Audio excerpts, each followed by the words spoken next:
Hello my friends and welcome back to Player Display. So as you can see before you right now, there is a static and unchanging screen, which means this is yet again another PODguy podcast. And those are words I do not like to use lightly. The thing is, whenever I do something like this, of course they're usually going to pertain to movies or shows or characters or whatever the hell. I mean, they've been very Star Wars centric for the last three that we have done. But whenever I do one of these podcasts, I definitely want to do them on franchises that I feel like I understand and watch them enough to judge them objectively and just based on preference alone. I never want to talk about a franchise that I don't feel like I fully enjoy or fully get. Like, for example, I'd never do a podcast on the Marvel or DC cinematic universes because when it comes to those, I really do cherry pick what I enjoy and what I don't enjoy. Like, I guess respectively, for Marvel, I really love anything Spider-Man or Venom. Everything else, it's kind of just with a grain of salt. But for DC, it really just comes down to Batman and Suicide Squad. Everything else, don't really care a whole lot. So for franchises like that, I might not go into them much in depth. I mean, I could do a Spider-Man ranking of just the Spider-Man movies. That I feel like I could do in the future. But anyways, all that being said, with those precedents aside, this is a franchise that, as of the past few years, has become very near and dear to my heart. And this is going to be the very first horror-themed podcast we have ever done. This is going to be for the very grotesque and obscene VHS franchise that has started in 2012, and its last installment I think came out last year in 2022, and that and the sequel before it were Shudder exclusives, which are found on the Shudder streaming site. Not sponsored by them or anything, but I do have a subscription to them, and the more I've had it, the more I've liked it, so I highly recommend it. But anyways, for those of you who don't know what VHS is, it is, as I said, it is a pretty much decade-strong cult favorite horror franchise, and it revolves around the subgenre of, obviously, VHS tapes. And they're less movies, or more so anthologies. They are compilations of different short films, each created by different directors, producers, and actors and everything. And then all those segments are kind of more or less woven together by a framing device segment that kind of attempts to tie them together with varying degrees of success. More often than not, they don't, so they're neither here nor there. We'll talk about this briefly, but what I'm doing here in this podcast today is I very tediously tried ranking every single one of, I believe, the 21 core segments, mostly just being based on preference, but using objectivity to tip the scales where I felt it was necessary. So it's just going to be a cut and dry, like, 21 segments from least favorite to most favorite for the most part. It's going to be mostly objective, though. And then, to make this a little bit more confusing and convoluted than it needs to be, as is my way, I attributed each one of them with a point ranking. So I am using that in order to determine which is cumulatively the best VHS movie, and I already have the results, and even then I find it very disagreeable.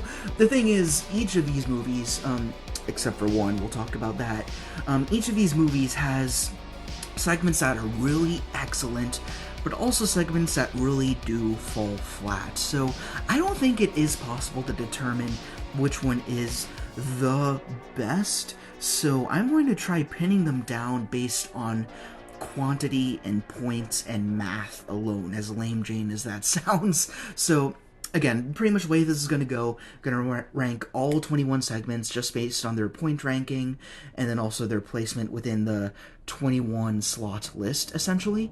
Then we're going to look at the 5 movies and then see the cumulative points that they each get. And then I'm also going to very briefly discuss the framework devices, which are not as important, to kind of see if they supplement them whatsoever. And then that's going to help us to rank the 5 movies. And again, take this all with a grain of salt. A lot of this just comes down to preference, because that's really the great thing about the VHS franchise. It's a smorgasbord of different genres, different directors, different artistic choices, and yeah, it's a Russian roulette wheel of just kind of pick and choose what your favorites are, and that definitely kind of skewed the results on this. And it's really interesting when you look at other rankings online, because there are a few out there. Like some segments are always at the top, like uncontested. They're the big wigs. You can never notch them down. But at the same time, there are other ones where people hold them in high regard, but others won't bat an eye to them. So that's just really speaks to how multifaceted and interesting this franchise is. Like, I definitely have a least favorite VHS movie. That'll be very apparent very early on in this ranking. But I can say I have a favorite VHS movie. I have favorite segments, but I don't have a favorite movie because the segments vary so much. But that's what makes them so fun to explore. So before we go any further, let me first discuss what each point value means. So first of all, let me take my water. You know me, I gotta stay hydrated. Without further ado, okay, so these point rankings, they range from a scale of 1 to 5. So, pretty standard. Basically, if a segment has 1 point, it is either feels out of place, very jarring, or is just outright unwatchable, which is very, very few, but they really do add to the legacy, to the franchise, in a very bad and negative way.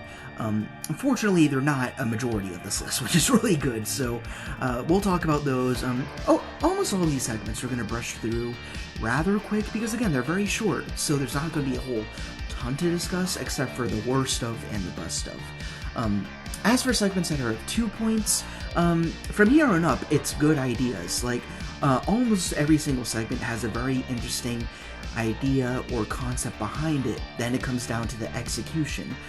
For things in the 2 point range, good concepts, but they're either too open-ended for its own good, or they just feel kind of dry overall, or you've kind of seen it before either in much superior movies or in segments that are higher up on this list.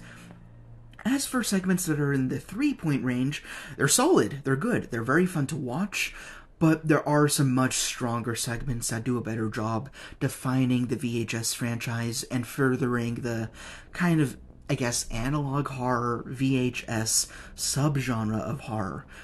So when we get to the 4 point segments, these are the ones that are a lot more creative. They're a lot more intuitive and interesting. The story is just great through and through. They are just an absolute delight from cover to back, I think. But then that brings us to the 5 points, and I'd equate this to like the S tier, when we're doing like those tier ratings that we did with the Star Wars movies.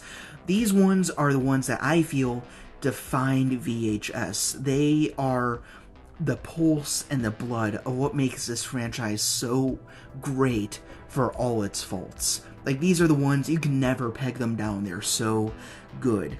And also, I included one up here that is solely here just based on preference and my over-analysis on it. I haven't seen a whole lot of discussion on it because it is, kind of spoiler. It is one of the newer ones, but it's just one of those ones that, as new as it is, I keep finding myself coming back to it. So that is one that kind of skews the results a little bit, but we'll talk about it when we get there. But anyways, those are your 5 point rankings, essentially from 1 to 5. But all that being said, let's go ahead and begin this giant list. Actually, a few more things before we hop in, just a few little notes and stuff like that. First of all, this is a podcast format, so there's not going to be a whole lot going on screen. For those of you who are new around here on Player Display, this is just kind of something to play in the background as you're doing something else. There's not going to be a whole lot to see. It's more just a listening experience. But when we do conclude ranking the 21 segments, and then we actually go about ranking the movies, that's where you can go ahead and return to the screen and see how we actually rank each segment within their respective films. So that's the first thing. The second thing is VHS is nothing to laugh at. It is one of the most visceral and guttural franchises I've ever seen. And I love it for that, of course, but this checks off all the boxes. It deals with a lot of gritty subject matters, like some things are very personal to some viewers out there, or listeners rather, because this is a podcast, but it's nothing to wince at. It's nothing to take casually for the casual film viewer or just story lover in general. So if you're not into like just outright distasteful violence or more of the touchy subjects I won't even mention right here in the prelude of this ranking, then definitely steer past this, because I'm not going to censor this at all. This is one of those franchises where it's impossible to discuss with a fine-tooth comb without going into the nitty-gritty. So that's your warning. We're going to be talking about as much as I can. I want to make the most out of what I can do with these podcasts. So anyways, enough of that. That's pretty much all the precedents I wanted to put into place.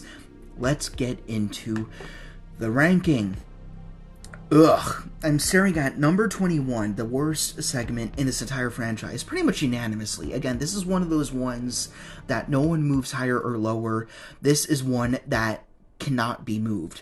In 21st place, in last place, we have Bone Storm with 1 point from VHS Viral, or VHS 3. This is the third installment before they basically became Shudder exclusives.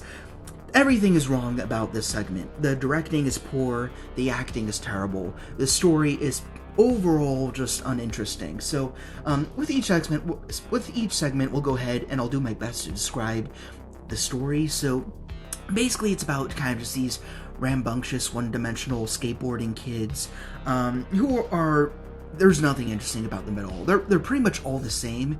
Like, literally, if you were watching this segment and you closed your eyes, you wouldn't be able to tell who's talking, because they sound the same, they act the same, they react the same.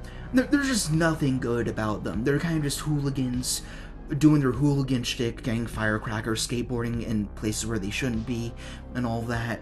And then it kind of just culminates into them kind of going into this ravine, I guess. Kind of like if you look at Terminator 2, where you had that truck going over the bridge into this big kind of crevice. Like, that's kind of where they're skateboarding in. And then there's kind of these cultists that are kind of floating around as they're skateboarding, doing whatever, kind of amongst cadavers, and it doesn't faze them at all. Like, there's literally just body parts and carcasses lying around them, and the kids kind of just don't care, which is really stupid, I think. And then anyways, the cultists kind of attack them. They manage to kill them somehow. The skateboarders survive, and then the cultists come back to life as zombies, and then they kill the skateboarders. And that's the story, guys. Like, there's really not a whole lot to talk about here. I guess the only silver lining is I think the idea of them killing all the cultists, then them coming back to life, that's kind of a cool twist. But it only lasts for like a second. Like, alright, here we are, whatever. And it's just not interesting. The pacing, forget about it. It's just kind of book it forward the whole way through, and not in a good way. And then the kids die, and you don't care because you're not invested in them to begin with. It's just things happening for the sake of things happening. And as we see from the higher heavy hitters on this list, that just doesn't do it for this franchise. There are much better VHS segments, and this one is just outright bad. And not to mention the really shaky and repulsive camera work throughout. The cameras are kind of mounted to their helmets, which is kind of cool. But if you thought like movies like Cloverfield, which kind of set the frameworks for what a found footage style movie is, was kind of fever inducing, this one's just gonna outright kill you. It is such shaky cam that it is unbearable to watch, and it's not fun. So I could go on about it, but really it doesn't deserve my time. And it doesn't deserve your time either, so let's go on. Up to number 20. This is one that, again, some people put it a little bit higher, some people put it lower. For me, it's kind of at the bottom, just because it's kind of flat. It doesn't give you a whole lot.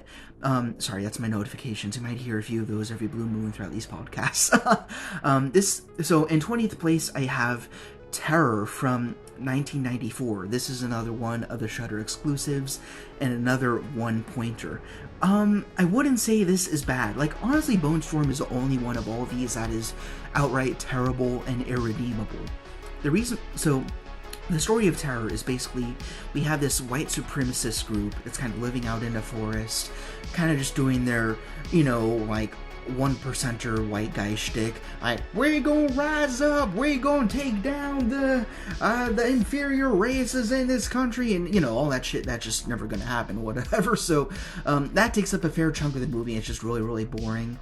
And then I will admit, it does something kind of interesting. Like, they always return to this guy who, like, periodically they go back to kind of shoot in the back of the head. Like, the first time you see it, like, ugh, just distasteful.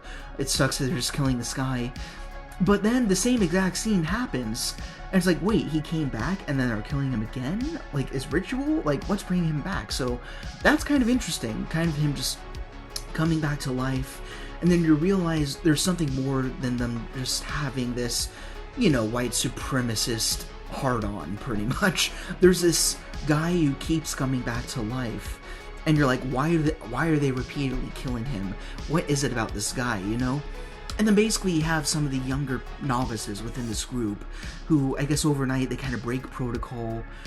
They go to the corpse before it reanimates, they kind of screw around with it. It kind of vomits on one of them. And then the morning afterwards, you don't see the kids again, and then you have the older members of the group kind of go, oh crap, they screwed this ritual up. So they go in, and then there's this really big monster that I can only describe as a budget version of John Carpenter's Thing, and then it kills everybody. I mean, that's how most of these end. Everyone dies.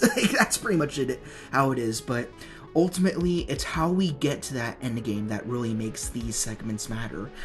As for this one, it's kind of dry. There's not a whole lot going on. Again, it's not unwatchable like Bone Storm, but it's really just not that unique. It just feels like a budget version of The Thing in the second half. And in the first half, it just feels like you're watching Fox News, pretty much. It's just not fun. It's not interesting. It's just kind of meh, whatever. So I just didn't enjoy this one at all. Like, this is the last segment in 94, and the ones before that I actually enjoy a fair bit, but I find that by the time I reach Terror, being my least favorite segment, and being the last segment in the film, I could just turn the movie off. Like, literally, I'm just not interested in going back, reevaluating it. Like, it's just something that's been done, and been done much better, being The Thing, and being, the white supremacist thing, which is just always boring and dumb, wherever you find it in reality or in fiction. So, moving on to spot 19, we go to VHS 2. We have another one-pointer. This is Phase 1 Clinical Trials. So, effectively, you have a guy who's kind of part of this clinical experiment, or at least that's what it appears to be at first. He has these very special contact lenses where he's not too sure what they're for, but then he goes home and he realizes that they're actually a window into seeing the paranormal. He sees ghosts and weird supernatural events occurring around him, which, again, really good idea. I like that. But then there's this chick who kind of comes over and says how she knows what he's going through. And then one of the weirdest out of nowhere WTF segments in this entire franchise is the ghost of her uncle shows up, and the only way to subdue him is to basically screw the main guy, and then it just cuts to black, and then he wakes up, and then everything continues on. It's like, okay, how does this add to the plot? It's not explained at all. It just simply happens. And then the guy wakes up after their coitus, and then she's dead at the bottom of a pool, if I'm remembering right. And then the ghost visions, they amplify. He goes a little bit crazy. He's like, alright, enough of this crap. I'm getting myself out of this shit. He kind of cuts out that contact, and then we kind of don't see what's going on at that point because everything's from the point of view of that contact lens, which again is cool. But then I think he dies off screen, and then it kind of just ends there. Like it just feels very cobbled together. It's not that interesting. I only put it above Terror because at least the baseline idea is interesting. Everything in Terror is either a rehash or it's just boring. So that's where it is for me. I really do have nothing else to say about Phase 1 clinical trials. It's, I think, the worst segment in VHS 2, which is otherwise a very solid banger of a VHS movie. As for, pardon me, we're going on to segment 18. Where's my brain? We're going to the 18th spot, where we have Dante the Great, another segment from VHS Viral. This is one where I feel the most conflicted. It's good, actually. It's pretty interesting. The story from front to back is pretty cool. You have this magician who's kind of down on his luck. He's no one that interesting. And then he comes upon this cloak that was previously owned by Harry Houdini, of all people, why not? And Houdini himself didn't want the cloak because it was so powerful and dangerous. So of course, Dante uses this to become overpowered, overzealous, and then he kind of uses, I guess the cloak, it's like its own demonic possessed object where it eats people, which it's kind of a batshit crazy concept, and I kind of like that. It's kind of fun. So basically Dante, he's feeding exclusively women, I don't know why, to the cloak, and the more he does this, the more crazy and selfish he gets, and then he finds a love interest on the road, and then ultimately this ends with the love interest managing to defeat Dante, and then bury the cloak. But you know how these VHS segments ends, the cloak comes back, and then it eats the lady, and then it kind of just ends there. So, again, I like the story, but this feels the least VHS of all the segments. It's documentary style, kind of, and the way it's stitched together is so weird. Like, you have people talking about the ambiguity of this case, like, how did Dante acquire his power? And then they immediately cut to footage of Dante having his power and him using the cloak. So it just doesn't make sense the way this thing's pieced together, and it's way too extravagant to be a VHS segment. It just feels very out of place, and this is the last 1-point segment that we have. There were 4 of them, and the only reason why this is above the other 3 we just talked about is because I think it has the best story, and it's the best executed, but it doesn't belong in this franchise. I feel like if this was like a YouTube short that stood on its own, or maybe even like a full-length feature film, like even like an hour and a half, it could be very great. But it just doesn't belong here. It's out of place. It's like taking a checkers piece and putting it on a chessboard with all the knights and bishops. It just feels wrong, and it really does take you out of the franchise. I mean, it's like you can get your head into Viral to begin with, but it just really begins that movie, especially with this very alienating note that just doesn't make a whole lot of sense. So that's it for the 1-pointers. Water break, just a moment here.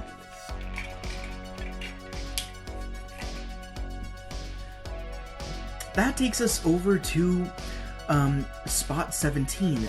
This is our first 2-point entry, and this is Parallel Monsters, also from Viral. And believe it or not, that is the end of the Viral movies. There are only 3 segments in that film. You might be piecing together my opinions on that movie, but it's basically about this guy who creates this portal in his apartment. He kind of lives with his wife. They're not particularly wealthy or anything, but basically he opens this portal and he finds another version of himself from supposedly a parallel universe, which is a very good idea.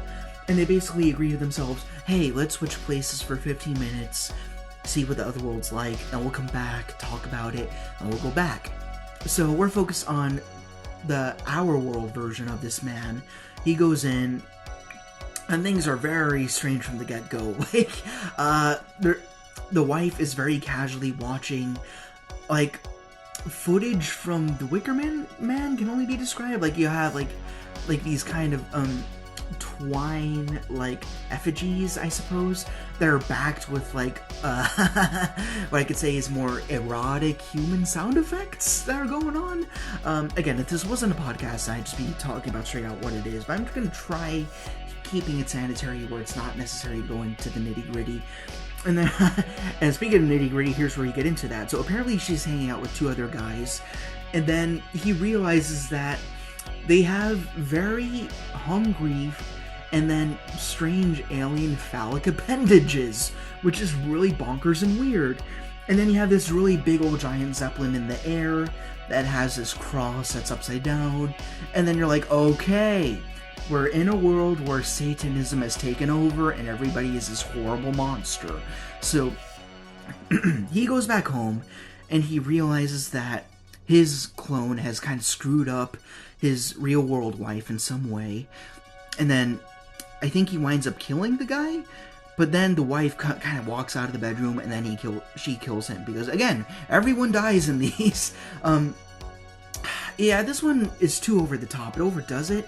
I feel like if it was more subtle and ambiguous, it could be a lot more interesting. But yeah, at a certain point, it like reaches this pinnacle where it's like, we understand this. We don't need more. Like, less is more is the story here. Like, if they would have toned it down, I feel like this could have been one of the better ones. But really, it's just too much for its own good. And yeah, it just leaves it kind of like, alright, we get it, that's enough. And it's just not scary, it's not funny, it's kind of just neither here nor there, it kind of eats itself up, so I'm just not taken into this one much at all, even upon rewatching. Up to spot 16, we move to our first entry from 99. Well, my computer went in sleep mode for a minute. I'm reading my list as I go. Another 2-pointer, we have Ozzy's Dungeon. This one's kind of interesting. I don't think it's bad at all. It's just on the fact that, kind of like Parallel Monsters, it does a little bit too much, but it's not as over the top, I would say.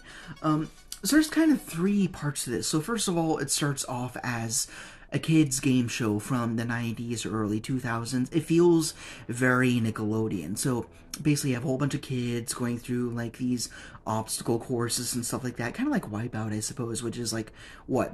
Like, can you think of a more 2000s show than Wipeout? Anyways, enough flashbacks, but yeah, basically you have one child, I don't remember names if that wasn't apparent enough, but she kind of breaks her leg during one of the obstacle courses, and the host of the show, who's not named Ozzy, weirdly enough, he kind of just writes it off, and then her mother in the crowd kind of loses her shit. She's like, "My baby, save my kid," and all that. And then it pans out, and then you realize the footage you're watching is being watched by this host in a basement who's being held hostage by the mother and her family, and the kid, who by this point has a totally decayed and useless leg. So what the mother does is kind of recreates literally shitty versions of these obstacle courses, and then forces the guy to kind of crawl through like human excrement and all that. And then again, similarly to Parallel Monsters, this is where I'm kind of like, alright, we get it, you're mad, you want to punish this dude, and just it's not fun, it just kind of gets boring, and you're like, alright, what's the end game here? And then basically her contingency is that you go through these obstacle courses in time, or I splash just like sulfuric acid in your face or something like that.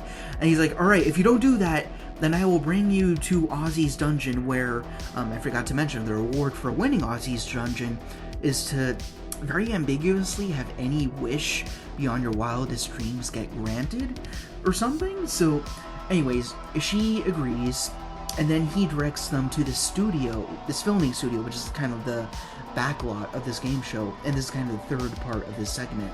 And he leads them to this very big, like, disgusting, repulsive Jabba the Hutt looking human, kind of, where I guess this is supposed to be this is Ozzy? It's never really clarified.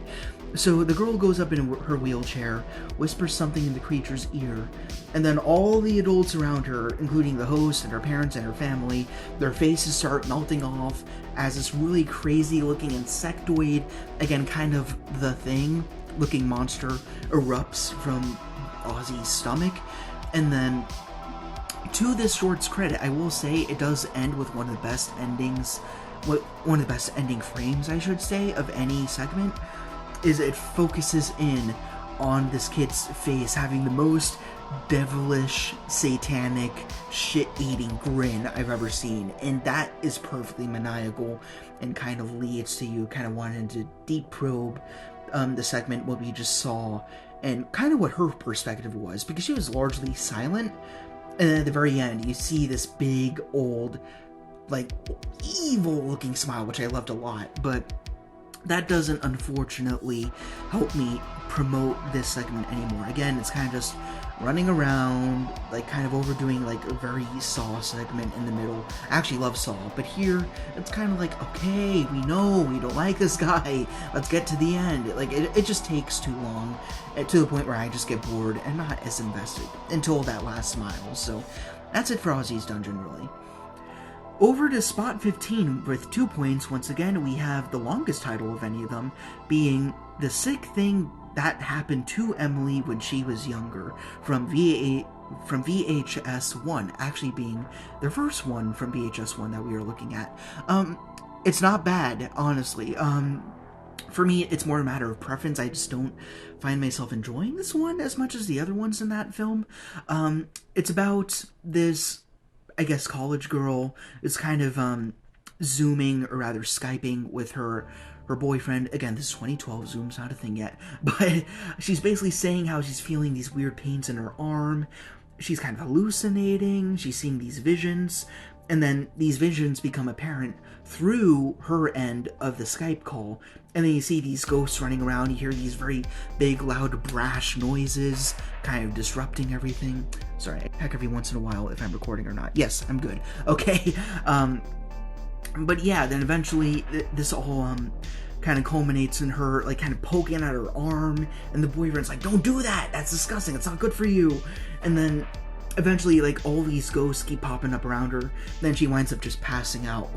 And then the kicker is that the guy gets up from his chair, leaves his room, then immediately emerges on the other side where the girlfriend is passed out. So it turns out he is right next door to her the whole time, which is a very, very good plot twist. So he kneels down at her body and extracts this, like, alien fetus from her stomach. Then he starts talking to this disembodied voice, or maybe not disembodied, maybe they are there. You can't hear this voice too well, it's very mumbly, you can't make it out. But then he's asking these questions like, is this thing supposed to be human? How many times are we going to do this, kind of? So that's what gives you the sense that he is part of this, like, overarching conspiracy or group or experiment to kind of like get these young women and then use them as a womb for this paranormal but also extraterrestrial creature. And then that's further confirmed when it cuts to another woman who he similarly kind of grooms towards this horrible ending, where the first woman, I forgot, for like, she flashes him whatever, VHS be VHS, right? And then shows him her stomach, and then you think at first it's like, alright, it's just a kinky thing, whatever. And then you see the exact same thing happen to this new chick, where she kind of flashes him, shows his stomach, and you realize it's not for pleasure, it's so he can see how the fetus is doing. So, again, not a bad segment at all. I just feel like I don't love how it's kind of both aliens and also ghosts. Like, so it kind of just confused me a little bit. But again, not a bad segment. This one's down here more on a preference standpoint. Objectively, I think it should be higher, but again, all of these are very preference-based because they vary so much. Up to spot 14, this is another one where I could see it being higher on someone else's list. With 2 points, we have another entry from VHS 2 being Slumber Party Alien Abduction. Speaking of aliens, this is like the alien one. You have a whole bunch of kids kind of living in suburbia, kind of just crappy kids, like, working off each other. There's like 2 groups, so you have like a whole bunch of boys, and one of them is being the brother of this household, and they're just kind of having a sleepover, pretty much, running around, shooting confetti, talking smack, whatever. And then you also have the older sister and her boyfriend, who are kind of like, stay out of our way, stop being noisy, let us do our thing, let us screw, whatever. And in the middle of this, you have Tugboat, who is actually the one carrying around the camera throughout the segment. And that is one of the things that actually, upon repeat viewings of the segment, allowed me to appreciate it more. You have a dog, and he makes everything seem a lot smaller as the aliens suddenly start booking it into this suburbia and then, like, abducting everyone, which is totally crazy, and you don't see it coming. And that's great, but then I feel like they keep overdoing it. Like, anytime the aliens show up, you hear this really loud and awesome siren sound or effect or whatever, and that's really cool. But when they repeat it every, like, 2 seconds, it gets a little bit annoying, and that's kind of just chaos for the sake of chaos, and it takes me out of the moment. I'm not as scared anymore. And the ending, oh man, this is one of the most horrible endings to watch. You have basically everybody gets picked off one by one, and it all comes down to the sister pushing the kid up the stairs to this barn, I guess. I don't know why you'd feel any safer there. But anyways, the aliens drag the sister away, and then I guess you get the classic UFO beam pulling the kid up into the air while holding it onto the dog. And he's like, "Tugboat, don't let me go!" And then, of course, the kid's a kid. He drops the dog. And you see the poor canine to plummet to the ground, whimpering the whole way down. He hits the ground, and I'm glad he's at least still crying, which infers maybe he could be okay. And then the segment ends, which is really so sad. But yeah, not a bad segment. Like, from here on up, none of them are terrible. It's just, again, I feel like it gets too redundant. It kind of loses its mojo when it gets a little bit too repetitive with the alien stuff. Like, that's another thing. Going back to Terror in Spot 20, that also had a sound effect that played over and over again, being like this warning alarm saying, alright, time to kill this guy who keeps coming back to life again, you know? So similarly to Slumber Party Alien Abduction, I feel like they overdo that sound effect to the point where it loses its meaning. It's like, okay, we get it, let's move it along and get to the juicy part of the story, you know? So that's pretty much all I have to say on that one. Good idea, pretty good execution, not terrible, but it's just not quite all the way around great. And then that takes us up to Spot 13, where we have the suicide bid from 1999. Again, these movies deal with very touchy subjects. This one was pretty difficult for me to rank because I think it is actually very, very good until the last 5 seconds. It's basically about this girl who just started college. She's very excited and bubbly and naive, and you actually sympathize with her pretty quick. I really like the actress who portrays her. She wants to be part of this sorority, and it pretty much starts with her saying, "Hey guys, thank you guys so much for having me in your group. I can't wait to call you my sisters," and all that. And unfortunately, she joins the wrong group. It becomes a game of peer pressure, basically. And they tell her about this girl from a previous sorority years ago, where her initiation was to be buried in a coffin alive, because, yeah, at that point, stay away from those people, you know? But the story is effectively, they leave her in the coffin, and then they go back in the morning, and then she's gone, and they don't know where she went. So they basically tell this main girl, if you can reenact the story from years of yore, then you're part of our sorority. So they bury her in the coffin, along with this little super secret mystery box to only open when she's the most distressed. And of course she's buried. It's very claustrophobic, very well directed, very good. She opens the box, a whole bunch of tarantulas and critters spew out of it, and then that makes her anxiety a lot worse. And she's ringing the bell asking everyone to let her out, but of course, sororities being sororities, they kind of just dance around and they don't worry about her safety at all. But then it starts raining, and then they start hearing sirens, and then the girls are like, okay, well, we'll just pick her up later. So they leave, and then they come back, and then the girl in the coffin is gone. Familiar. It's almost as if we heard the story before.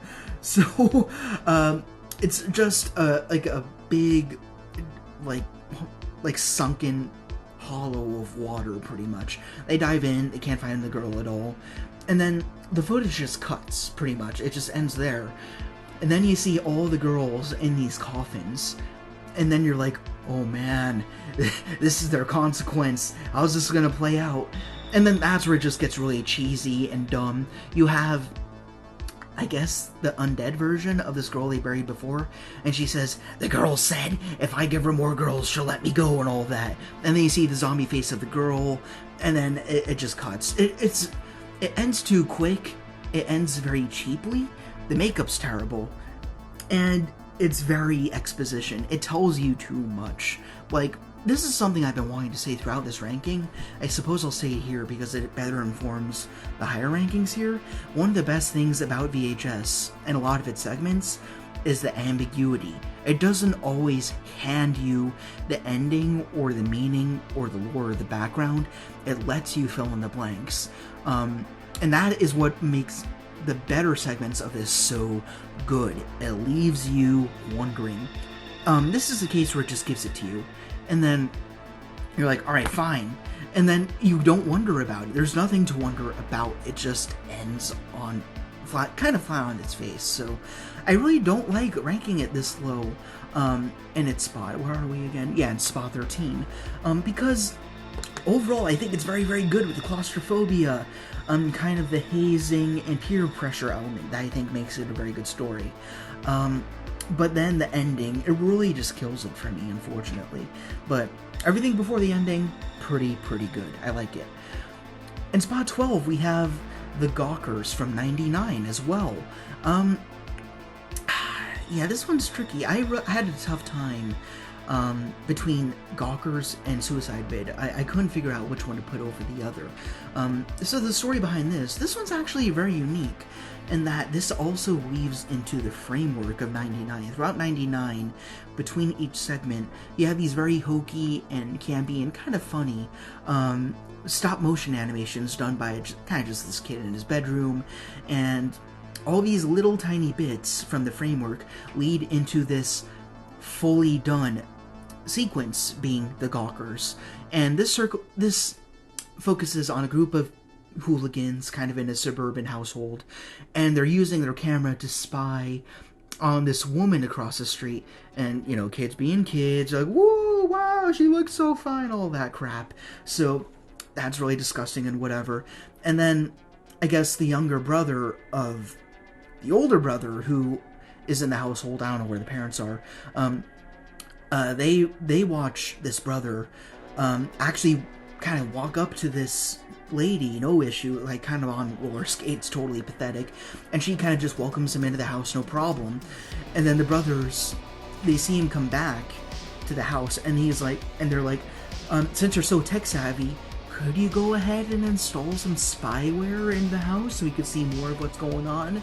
And the brother very reluctantly agrees, because, again, kind of that peer pressure element from Suicide Bid, interestingly enough. That wasn't planned at all, that's just how they kind of lined up, so total coincidence. But he very reluctantly head down, he goes in the house, installs some spyware, and he goes back home.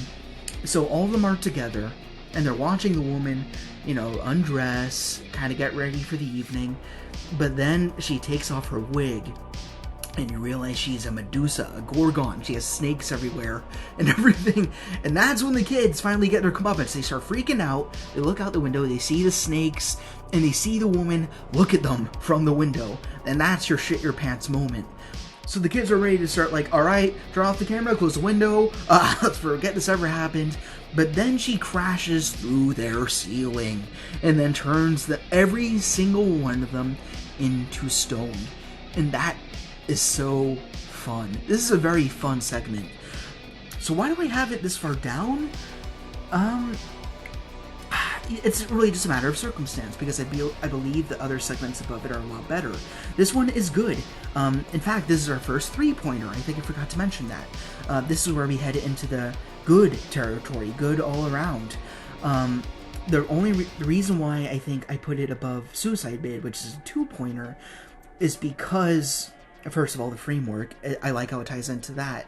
That's something none of the other frameworks have done before, which was culminate into its own solid, lengthy sequence.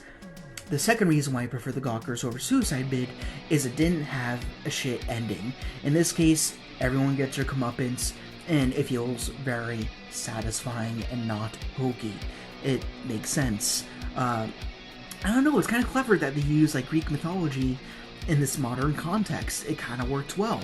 Like, yeah, you could call it a femme fatale and whatever. Like, I guess there are some elements of the story we've seen before, but it does work. And that's pretty much all I have to say here, but I will say this does have one of the funniest moments in this entire franchise where when the older brother and his buddies are kind of, like gawking at this woman, as is the title of the damn short. The brother walks in and they're all like, woo, yeah, look at her and all that. The brother walks in, then the camera pans towards his really dumbfounded looking face, and one of the friends just goes, boo! And that really did help set the tone for the rest of the episode, I thought. And then, where it is. Like, you got this innocent, chill kid doing his stop motions. Then you got the rest of these rambunctious, boring teens, which is kind of a trend throughout the VHS franchise. But anyways, that's it. I just found that moment really hilarious. But anyhow, moving on to number 11.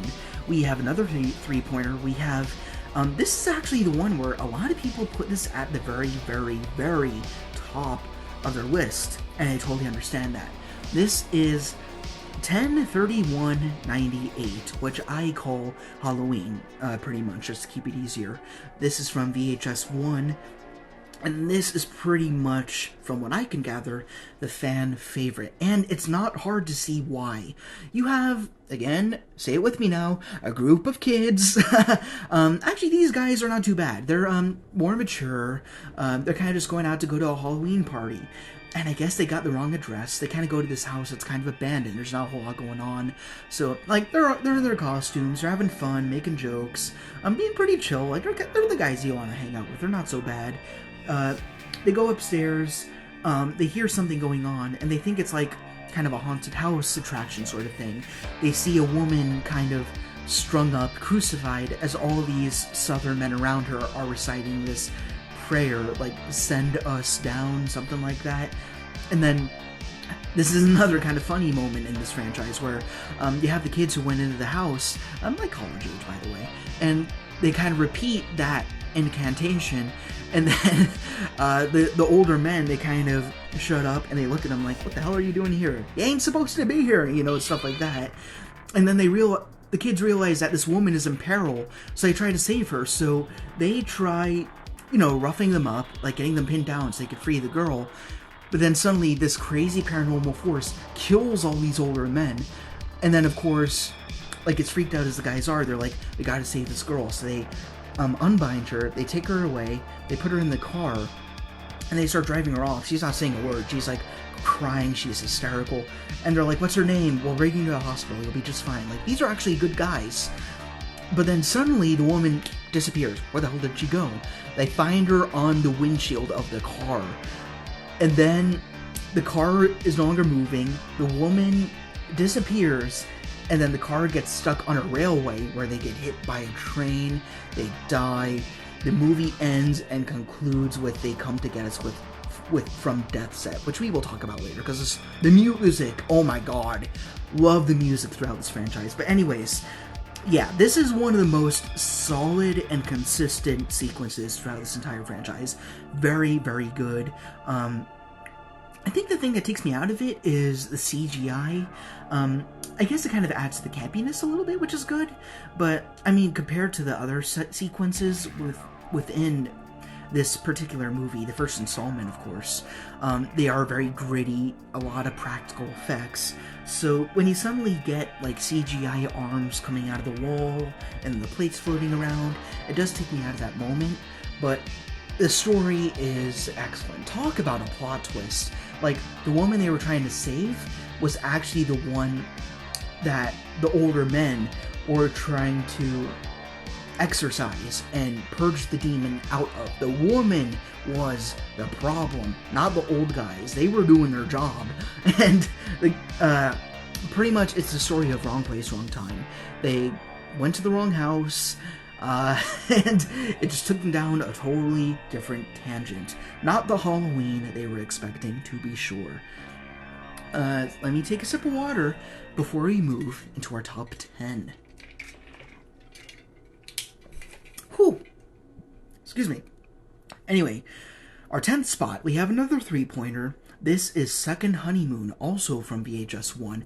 This is a really good case of not doing too much. This story is very grounded, subtle, and quiet, and that's why it works. This is about, well, I guess a husband and wife, right? They already had a honeymoon, as is kind of implied by the title, and they're kind of vacationing off to somewhere. I don't recall exactly where. It's kind of a boardwalk. It's kind of beachy.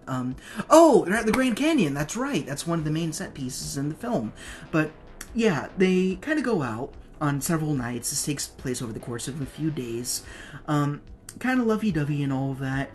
But then you realize the man, he's not great. He's kind of a sleaze. He's like, there's this really disgusting and uncomfortable scene where they're in the bathroom and he says, "Hey, you want to take off a few things from me?" And she goes, "Sure, but not with the camera, please," you know? But he keeps pressing her. Unfortunately, she never gives in. But yeah, you just realize this guy's a total scumbag.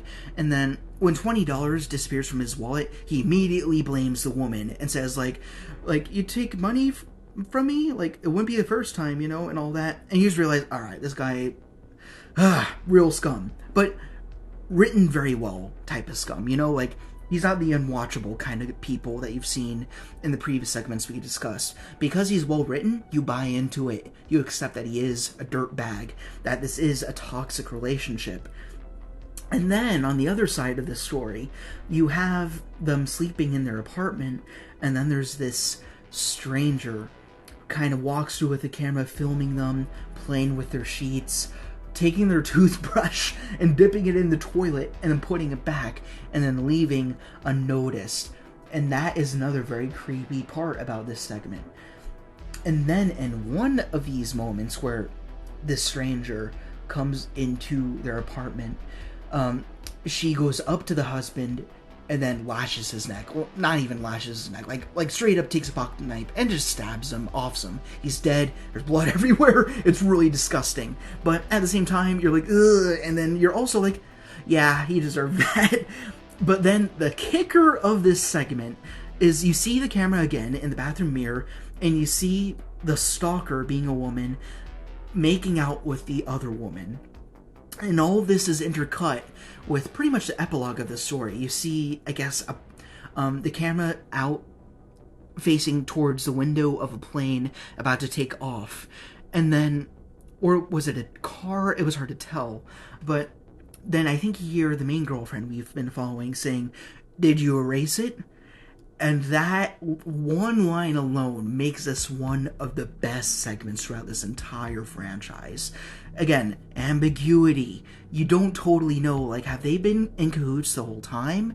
Or did the girlfriend kind of meet this stalker later on and decide, you know what, I'd rather be with you than the scumbag of a husband I've been with? And it's just such a perfect balance. It's really good. I would never take anything away from the Second Honeymoon, except for the fact that I feel like the other ones above it are a little bit better. So that takes us to number 9. Again, VHS 1, 3 points. This is our last 3-pointer. The ones above this are the ones that are super, super, super great. But we have Tuesday the 17th, and some of these are not as easy to remember by name as they are by what happens within them. I call this the glitch one. This is the one where you have a girl take a whole bunch of friends out into the forest, and then they're kind of, you know, just talking smack, drinking, having sex, and all that, as teenagers tend to do. And then you realize this main girl who brought them on this trip, she's a little bit shady. She, at one point, says, "You're all gonna die today." And then they're all questioning her, like, "What'd you mean by that?" She goes, "I'm just joking, it's all good." And then you realize that this is not her first rodeo. She has been in this forest before. And she brought everybody here as a lure for the glitch, or I think also the fear, as they also called it. And the glitch can only be seen through a camera. So you see the girl with this camera watching her friends get killed by this glitch, which I don't know how to describe it. It's like this, it's a humanoid, and I guess if you took the glitching effects away, it would look like a man with a red balaclava and then black clothing throughout. Then he's running around shooting arrows into one woman's face, and then eviscerating everybody. And then this girl with a camera, like, she's like an anti-final girl. Like, she wants to survive at the expense of everyone else. Everyone else is just an object to her, just a means to an end. So all of them die eventually by the hand of the glitch or the fear. And this girl is so intuitive. She creates like all these booby traps to catch the glitch and get revenge for, I guess, killing friends she had in the past. And then she eventually gets him in a snare.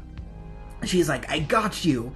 And then he glitches away, disappears, and then he jumps from a tree on top of her and then disembowels her, like takes out her intestines really, really quick. It's really disgusting and scary and off-putting, and then the sequence ends. Like, it's that perfect version of sensory overload, which we will be talking again about later on in later segments. But yeah, I guess I only put this one above, sorry, where am I on the list? I only put this above Second Honeymoon because of the glitch. And that's really the only reason why. Because of an awesome, awesome monster. And it feels very creepypasta. It feels very Slender Man, you know, kind of that, a little bit of Blair Witch too, right? It's like a modernized, techie version of these old stories that we have been talking about. And yeah, and then you have, again, this anti-final girl, which is the best way I could describe her. And her acting was very good, and her comeuppance was also great. And yeah, it's just a very good, suspenseful adventure into the woods. I liked it a lot.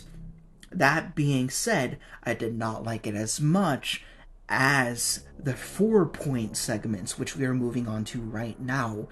In 8th place, we have Storm Drain from 94. I don't know why. I really do have a soft spot for this one. I know it's not perfect. Again, this is kind of where preference prevails, but this just has some moments in it that work very well for me. There are moments in it which are very uncanny and scary and weird, and then it also has other moments which are very campy and funny and hokey, but they all work together really, really well. It's about a reporter and her camera guy.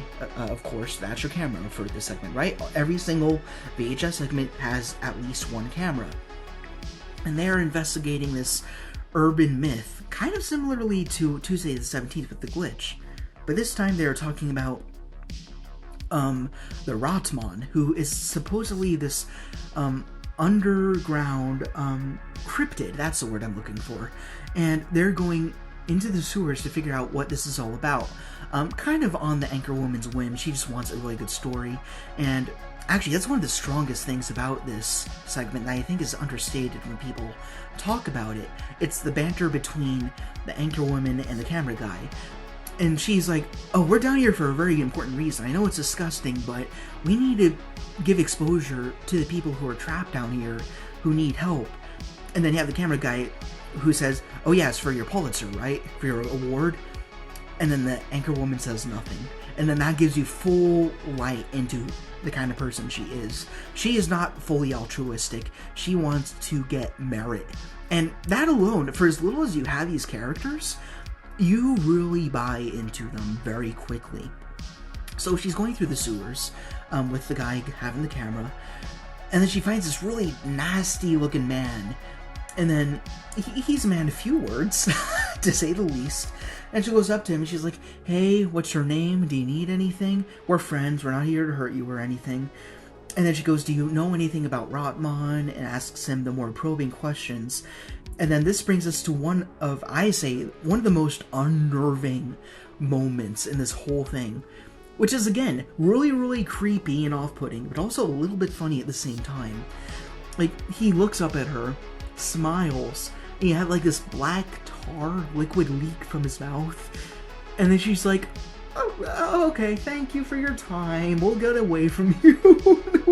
That was one of the golden moments from 94 for me. Like, that's a moment that sticks with you and repeats in your head when you're done with the movie and the end credits have finished.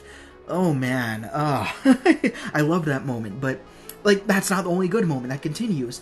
They find the sect of RAATMA. They find a whole bunch of folks, and then they kind of summon RAATMA, which is this really crazy looking character design, which, yeah, it's a rat, basically. A big old sewer rat. And it coughs up this acidic tar, I guess? I wouldn't call it blood. And then the cultists kind of collect the blood.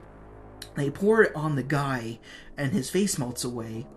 And then everything cuts to black.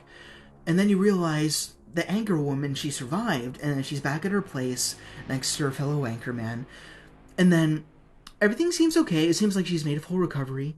But then she keeps saying RAATMA within her script, pretty much.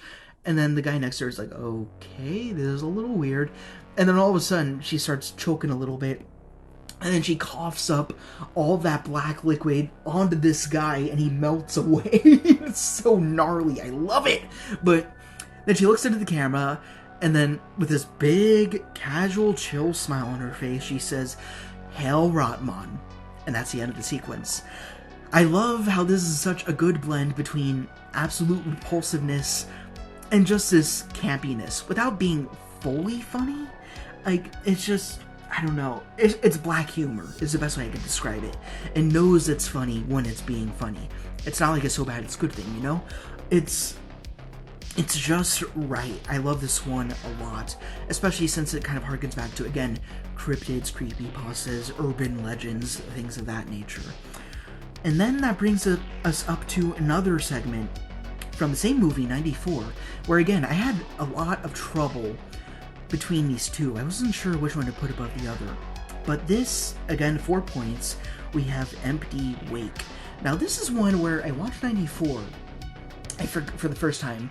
I totally forgot that I watched it. Then I went back to rewatch it for this list, and I realized how much I loved the shit out of Empty Wake. It's very, very subtle. It doesn't do too much. It's about this woman who's in a funeral parlor for the first time, and she is there to do a very, very late night wake, which is really weird. And the main guys at the parlor, they're like, I think the reason why they have the camera set up is to kind of judge her and see how she handles herself. But she's widely alone in this funeral parlor, and it's just her, a whole bunch of chairs, and then a coffin with the deceased, who she knows basically nothing about. So she's just sitting there, kind of trying to pass the time, kind of reading her cue cards to see how she's going to handle herself in her first wake. And she's hearing, like, shudders come from the coffin. She gets weirded out. She tries calling the main parlor guy, saying, "There's a lot of noise going on. This is really fucked up. Can you take me out of this?"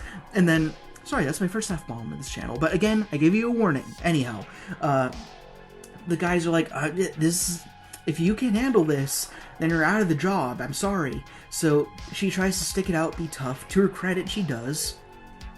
And then you have this one guy walk in to the place, and he's like, "Hey, I'm just here to see the deceased." And she's like, "All right, yeah, sure, go on ahead."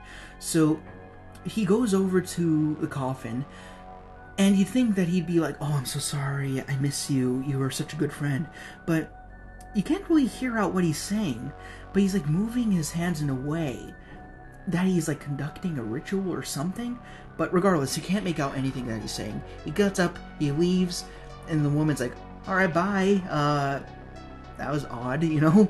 So, like, is that the wake? Is that it? Am I done? You know, kind of." So, and then a really heavy rainstorm begins, and then the power cuts, and then the coffin tips over and empties.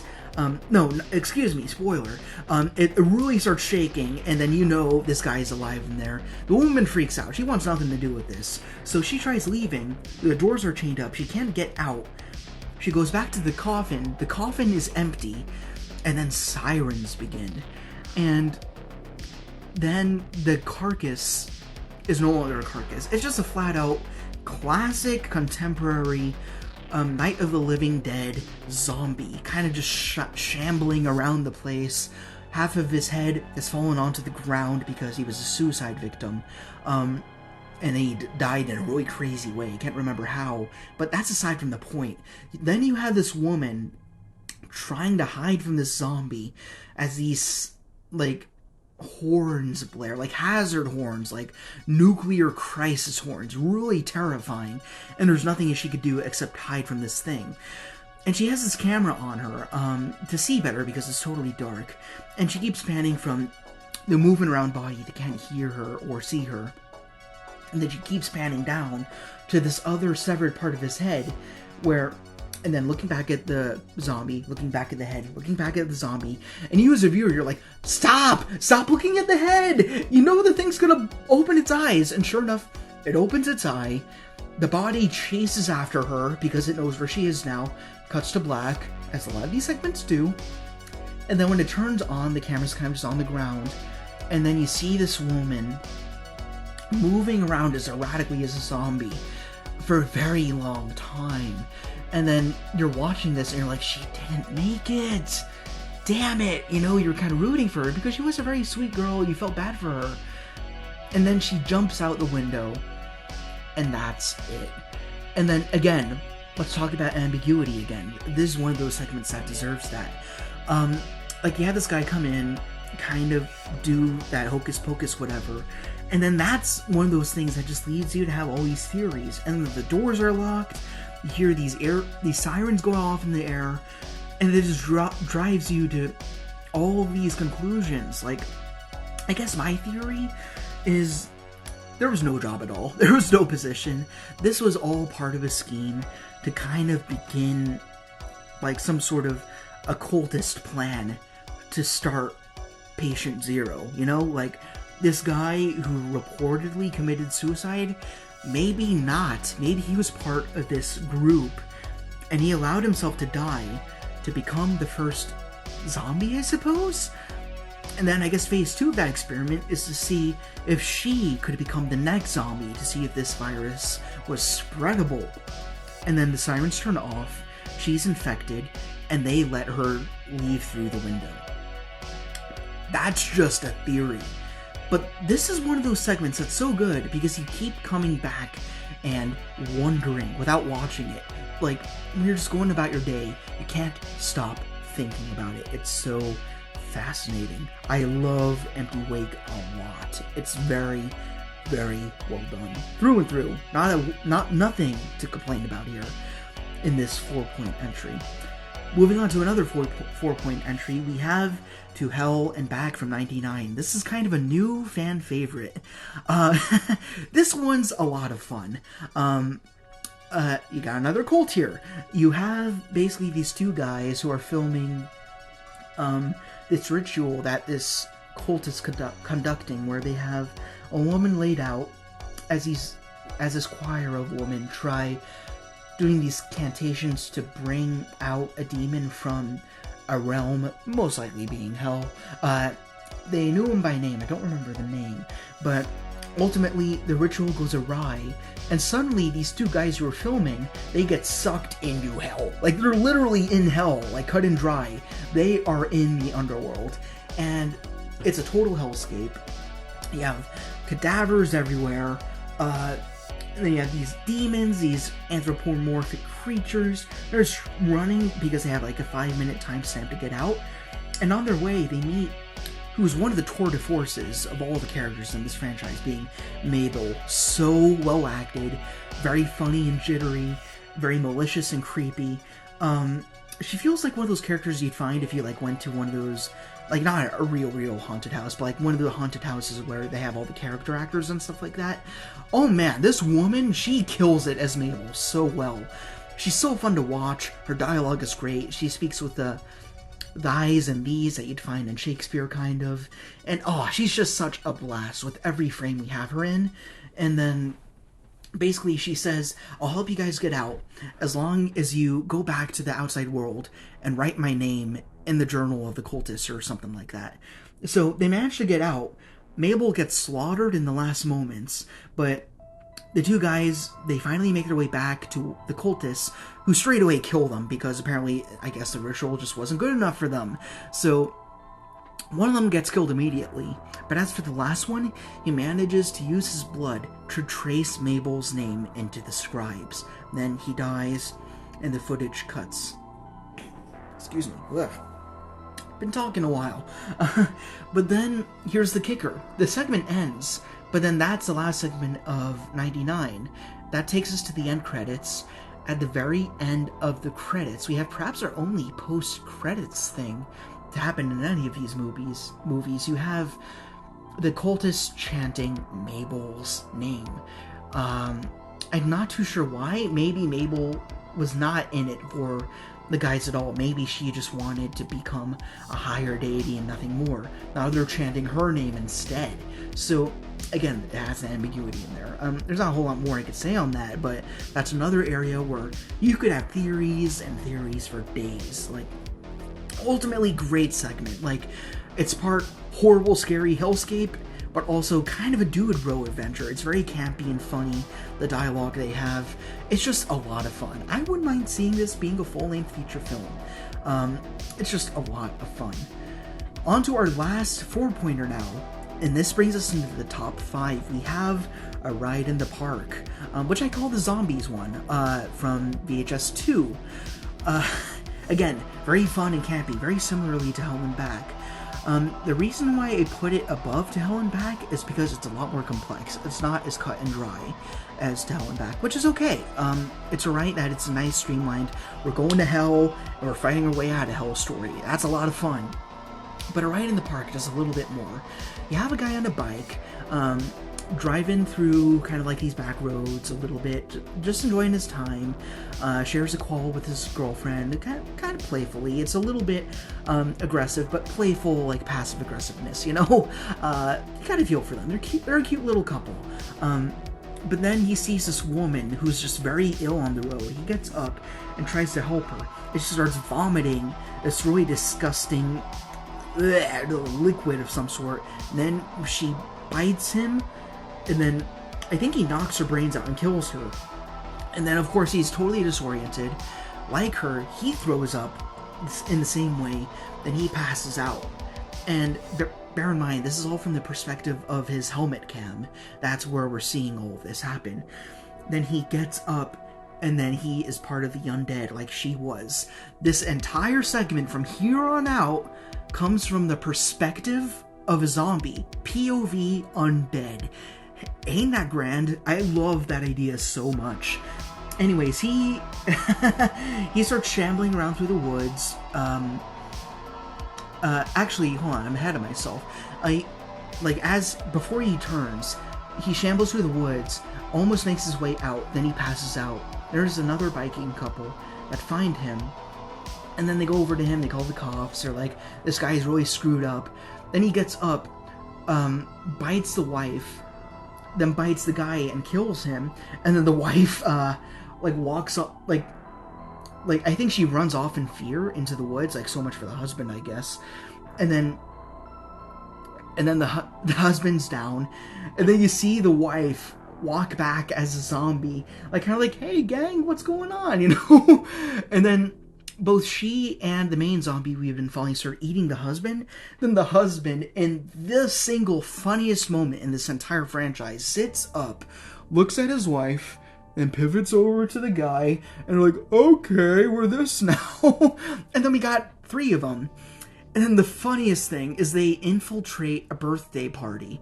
And then everything goes crazy. All the kids get up, they start booking it, they run out of there, parents start running out of there. Some of them are stupid enough to try fighting them off. But yeah, anyways, I don't want to spend too much time on this one, because if you've seen it, you know why it's so good. But it pretty much ends with this really interesting thing. You see the main zombie trying to attack these kids in a car, and he sees his reflection, and then there's a conscience still lingering inside of him. And then he gets a phone call from his girlfriend. He listens to it. She assumes he butt dialed, and she says, don't worry baby, I love you, I'll see you later. And then almost this humanity comes back to him, And then, even though he's still making that blah, blah, all the zombie sounds and stuff like that, he sits down listening to this phone call, grabs a gun, and he blows his own brains out. And then everything from before this point was so funny and hilarious. And then you get to this point where it's just so poignant and kind of unfortunate, and then he kills himself. And again, right? Like, it's the second death in a way, assuming he was, like, yeah, he was still in there somewhere. So, yeah, it's just a really good combination of funny, and then also, like, it makes you sympathize with the zombie, which doesn't happen too often in media in general. So, I just really love the segment. More than anything for the comedy. It has a lot of laughs in there.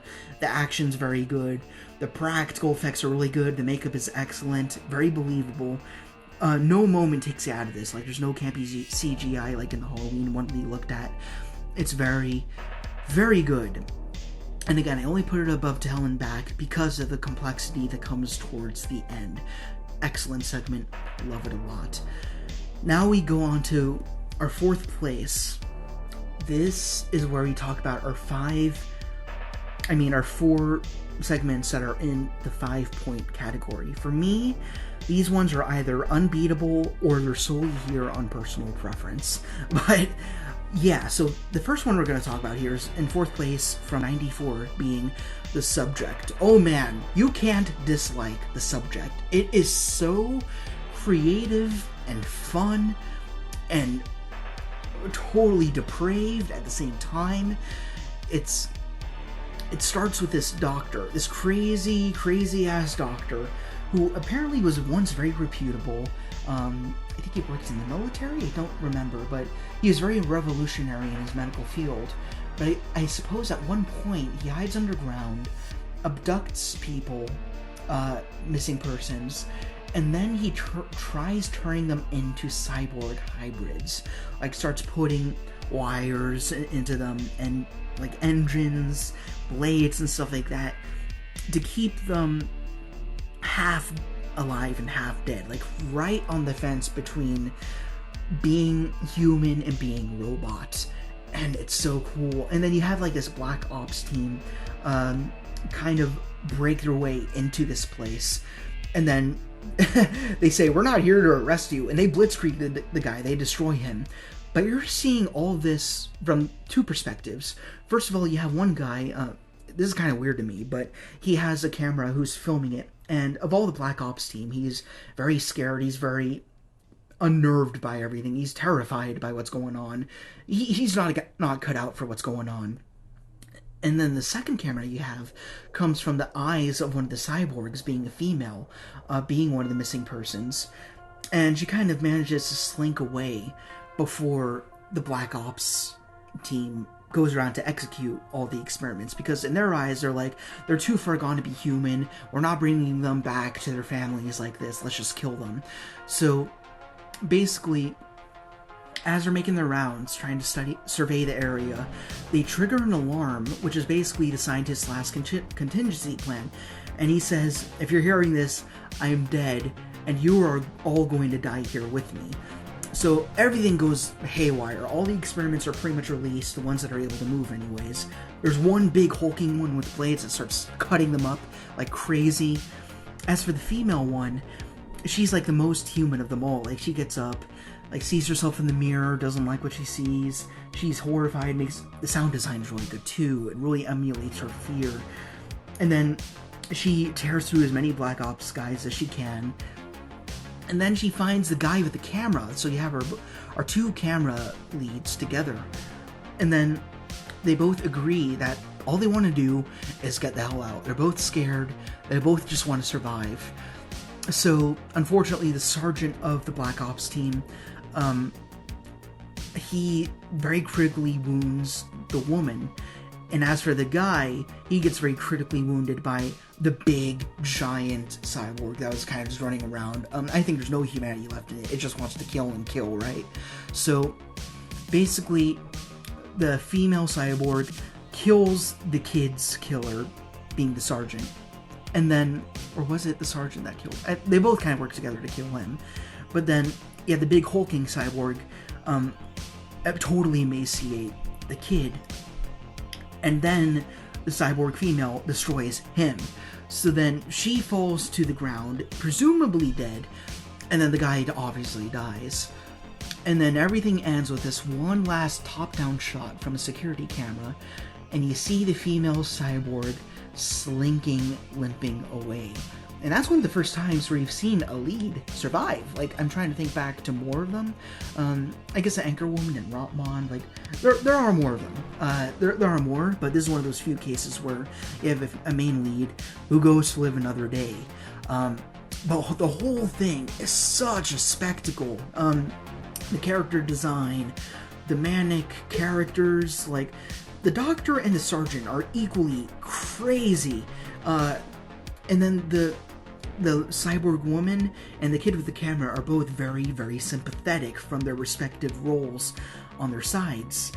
And it's just an excellent top-tier VHS entry. I love it a lot, but not as much as I love our top 3. All these are 5-pointers, I'm just going to say that now.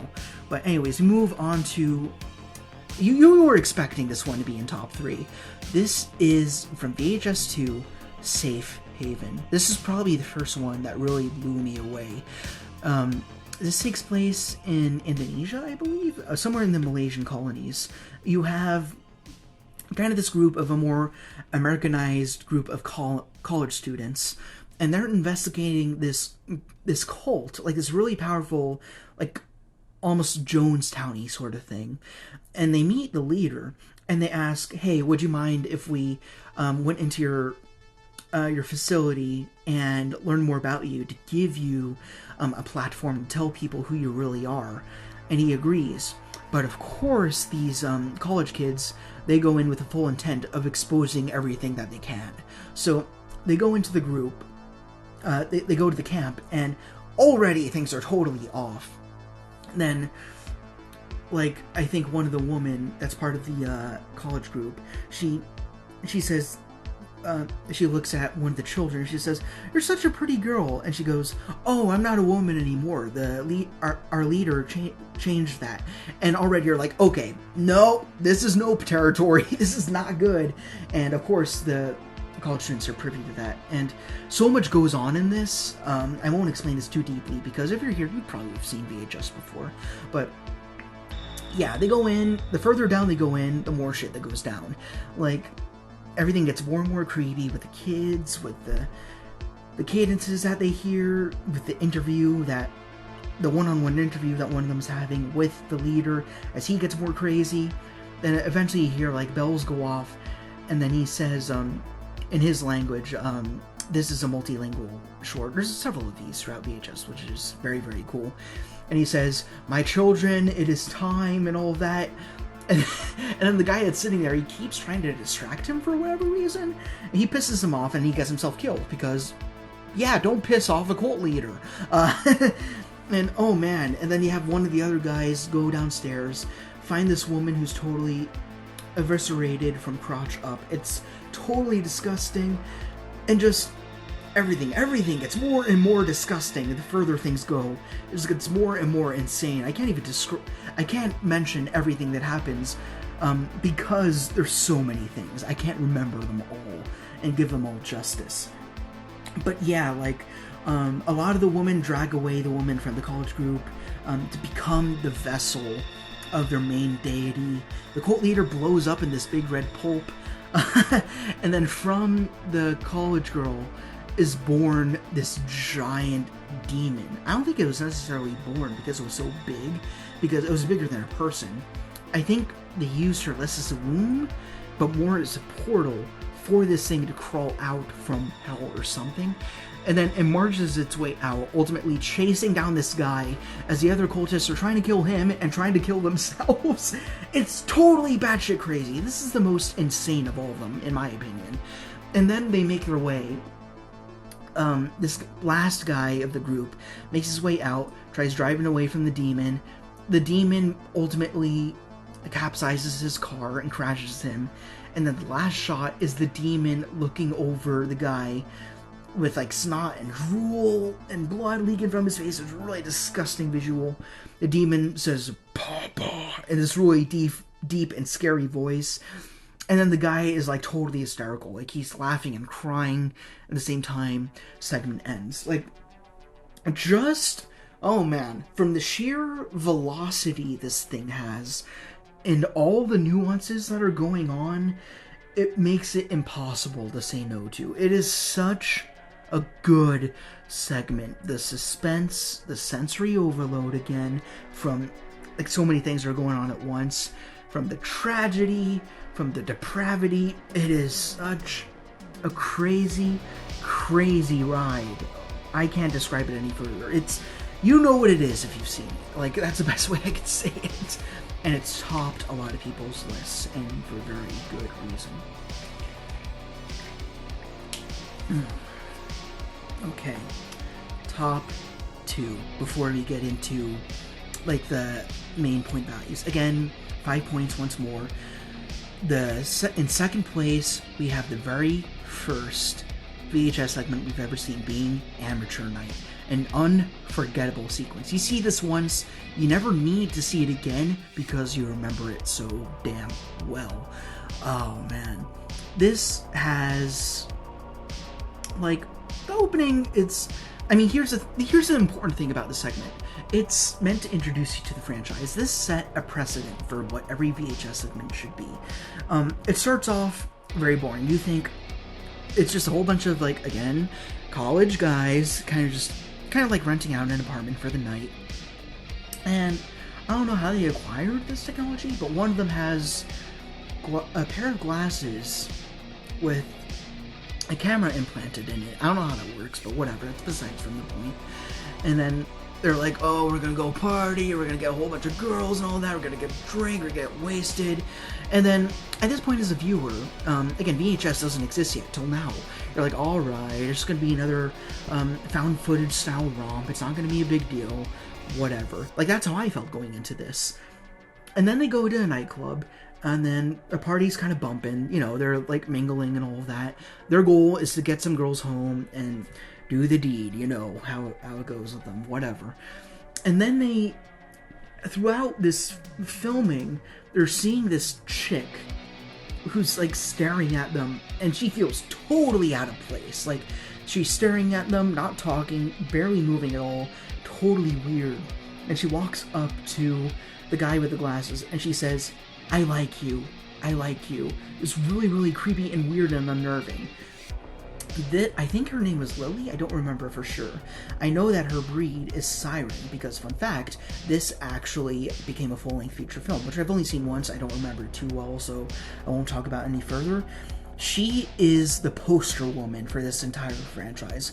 Without the Siren, you don't have VHS. I'm putting it that way, plain and simple. Because, as we continue throughout the story, they bring her and some other girl back, and of course, unfortunately, this is where it gets really touchy. The other woman they bring is totally drunk. They're about to abuse her in horrible, horrible ways, and then you have the Siren, who they don't know is something beyond human at this point, but as shy and weird and shifty as he is, she is totally down to clown. She gets right on top of one of the guys immediately, takes it all off and everything. But then suddenly, she looks into the camera in the glasses and shrieks. You see this split in her head. You see her dirty, dirty feet. You see like these wings protruding from her back. All like rapidly, she is evolving into something beyond human. It is totally disgusting and crazy. So she basically kills every single guy in the room, except for the guy with the glasses, who she quote-unquote likes, or is it just an instinctive thing? I don't know. Anyways, he fumbles his way out. She actually hunts him down in a stairwell, does him a favor, which is the least I could say. He's not amused. She slinks away, and he tries getting out of there. Like, he kind of broke his leg. He, like, slipped down the stairs and broke something. And then he's, like, kind of out there asking for help. He's a bloody mess. And the shot that got me is that all of a sudden, he gets, like, dragged right into the air, which is absolutely crazy. And you're like, what the hell is going on? And then this is the only time in this entire franchise where CGI, in my opinion, worked so well. You hear this guy screaming, and then you see a wing cutting through the clouds, and then you see the siren, and then the glasses fall off the guy and fall and fall and fall into the ground, and everything goes silent. That wing from the siren told you what this franchise can be and what its mission is. It's not just to bank off of the found footage craze that began with Blair Witch Project, was furthered with Paranormal Activity, with Cloverfield, and all of that. This wanted to bring every type of genre and idea into a single franchise with the VHS tape as the framework. Nothing was off limits. This is one of the most obscene and scary and crazy sequences in the entire franchise, and it's just really, really good as well. It's great. It's phenomenal. It does something very creative. It lowers your expectations as much as it can out of the gate. It tries telling you that it's just going to be another found footage thing. It's not going to matter that much. You're going to see it, forget it, move on to something else, find something else that's good. But then everything that happens with the siren is what tells you that this is something different. There is more to this than meets the eye. And oh man, were we in for a remarkable franchise. That takes me to number one. People are absolutely going to disagree with that. I don't think anyone's going to agree with me on this one. I put this one up here solely on personal preference alone. I mean, let me put it this way. Going on our top three, so just backtracking a little bit. So the third one we looked at, sorry, not the third one we looked at, but our third spot was Safe Haven. This is what told you how much the franchise could grow. As for second place, we had Amateur Night. This is the one that told you what VHS is. Like all three of these segments, I hold them in equal regard because they each do something so important for me personally as a viewer. So Safe Haven tells you how far it can go. Amateur Night set the standard. That's why I can never knock these. That takes us to number one. From 1999, the most recent installment in the franchise, with 5 points, we have Shredding. And I put this one up here simply because I can't stop loving it. And also, there's another reason for it. There's another reason why I have it at number one. I'll get to it when we're done talking about the basic story. So, it kind of does something similar to Amateur Night. It makes it feel like it's just going to be another romp. It's just another group of kids, whatever, they're doing their shenanigans, they're just hooligans and whatever. But it's still different. It's 99. They enforce that with a punk rock backdrop. You have a group of 4 kids. I don't remember all their names, but basically the first initials of the first names combine into their band name being Rack. And I guess they're doing like some sort of internet video series. I don't know if in '99 the internet had the capabilities of like video sharing yet or not. I was born in '99, so I wouldn't know. But yeah, they're basically just known for these 4 kids just causing trouble, playing some punk music, and that's the thing. Like, from most of these kid groups that we've seen throughout this franchise are very dislikable, you don't give a shit, whatever. But all of them do their part so well. Like, I don't remember all their names, but I think Rachel is the main one that we follow. Yeah, she's a little bit rambunctious, she's very mischievous, but she still has this sympathetic edge that becomes more apparent towards the middle act of this short. But yeah, then you have this other guy, and it's important that we talk about him right now. I don't remember his name, But the reason why I like him so much is because the way he tells the story of the second band in this story, Bitch Cat.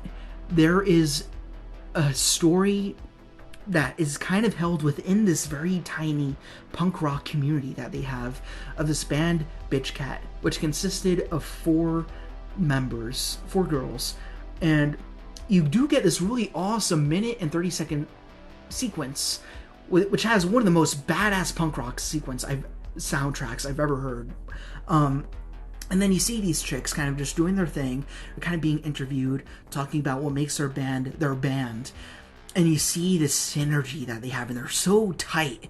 And that really creates this duality with Rack, these main kids that we're following, who are constantly bumping heads, testing each other. And that brings us to the last member of Rack that I wanted to talk about, Ankur. And as he's hearing about this group, he's very world-weary, very creeped out because of the way that Bitch Cat ended up. According to legend, they were having like this literally underground performance, like I think in like an industrial factory kind of, but yeah, they're having this band, they're having this performance. Sorry, I'm running out of steam here, but they're having a performance. An electrical fire breaks out, everybody loses their minds, and then Bitch Cat, all 4 members, get stomped to death by their own fans running out in a sheer panic. So what Rack wants to do is go down into the place where they died and, you know, like kind of just for the sake of just being kids, like disrespect Bitch Cat and kind of just create another segment for their little mini series, whatever the hell it is, and just cause more trouble. So as they're making their way into the factory, they keep teasing Ankur, who's very spiritual, who's very superstitious, and he's saying, like, he's talking about these myths from his faith of how these ghosts like come back to get you, kind of, or something like that. And he actually leaves the group for a while to like get some herbs or spices or something and go back to protect them because he wants to protect his friends. But all of them are like, you're such a spaz, you know, and all that. So they keep teasing him. So when they finally go into this industrial area where this band died, they're absolutely disrespectful. Like, they're making fun of the band. Like, they have these little effigies that fans have left behind. They have these blow-up sex dolls that they filled with like a red jelly that they're squishing and stuff like that. It's absolutely horrible to watch, and you hate them all the more, but because of it. And they also have a tendency of constantly pranking Ankur to the point where he says, you know what, I've had enough of this shit, you guys are on your own, I'm out of here. So he leaves, and that's where you get the sympathetic edge from Rachel. And she's like, wait, come back, we're sorry, we're just screwing around, you know? But regardless, she joins the group again, and they keep disrespecting the group. And this comes to a head with the sex dolls, as I mentioned. And then the camera starts bugging out, because of course they're filming everything, this is VHS, don't forget that. And then this is where things get really, really fun. This is where the comeuppance begins. You hear a line from the Bitch Cat song from their documentary segment of this sequence called Diamonds Turn Black, which is so cool. I highly recommend listening to it. It's really cool. And then you see the camera glitching out, then you hear lyrics from that song say, "Get off of my fucking stage!" And then one of the members levitates into the ceiling and then drops down only like gore and blood and guts, and that's where shit gets real. So the two of them, they try running away and getting out of there, and then their path is blocked by 3 of the undead bitch cats, one of them grabbing the camera and picking it out to record their own escapades as they totally like decimate these band members and take their guts out, pretty much. So they kill the 2 other guys, I forget their names, they're not as important.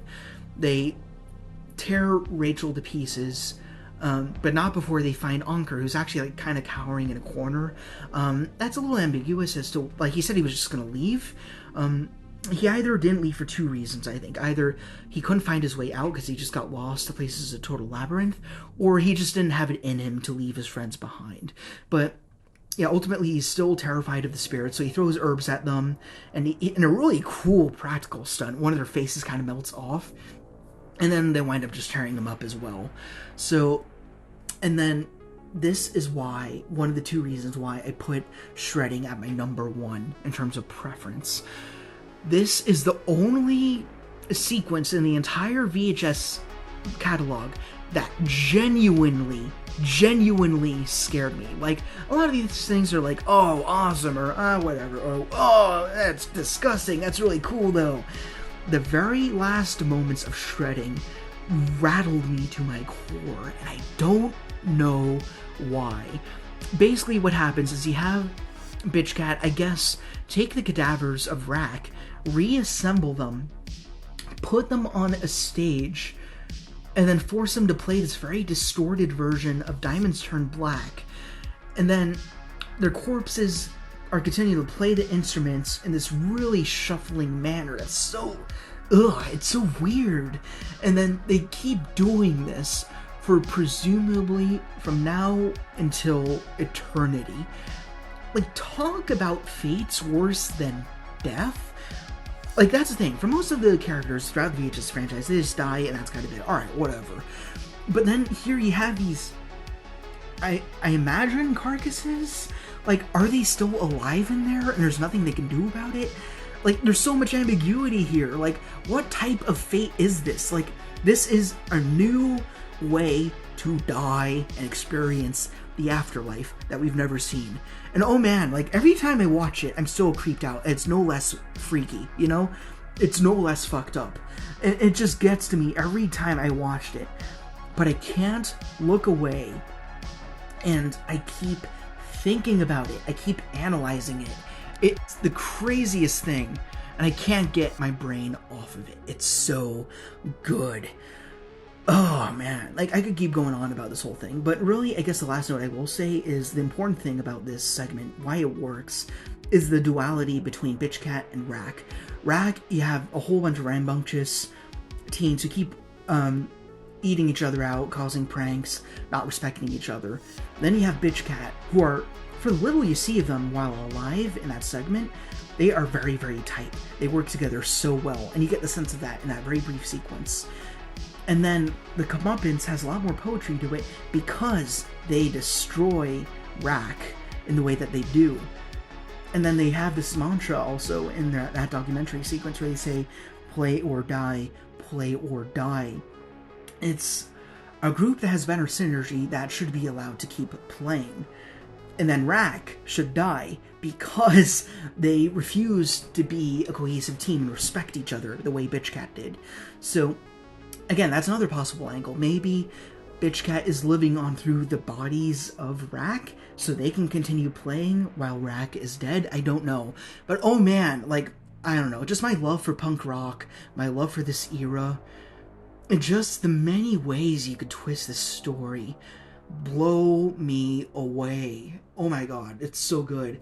I can't say it's better than Amateur Night, Safe Haven, or even The Subject, but it's just the one that I can't stop thinking about. That might be chalked up to recency bias, that's okay, but in this present moment, I can't take it away from the 5-point range. It's so good, and I hope people love it as much as I do. It's really quite astounding. So now, we've ranked all of them. That's all 21. So what we're going to do next is move on to the movies and see how these point values ultimately allow them to shuffle up. So let's see how that goes. Alright, so for those of you who have been listening to this in the background, the screen is about to change, so if you like, you can go ahead and look back. We are going to be looking at each of the 5 movies individually, now with all their sequences and their point rankings there. So as we actually go ahead and rank the films themselves based on their total cumulative point value. And not only that, we will also be very briefly discussing the framework narratives, like, not discussing them much at all, because all of them are pretty insignificant or bad, I'd say, except for one. So those will also be contributing to the pool of points, not by much, but we'll just see how it tips the scales. Definitely take this list with a grain of salt, because again, in my opinion, there's only one bad VHS movie. The rest of them are pretty balanced overall.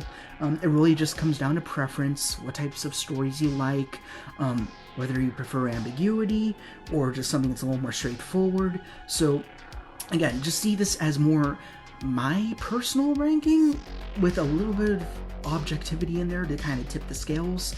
And that's going to be very important towards the end. We'll discuss that when we get there. But anyhow, let's begin. In last place, easy, VHS Viral. This has the least amount of segments, so you'd imagine, hey, that's a little unfair. I mean, it has less segments. That doesn't necessarily mean it's the worst.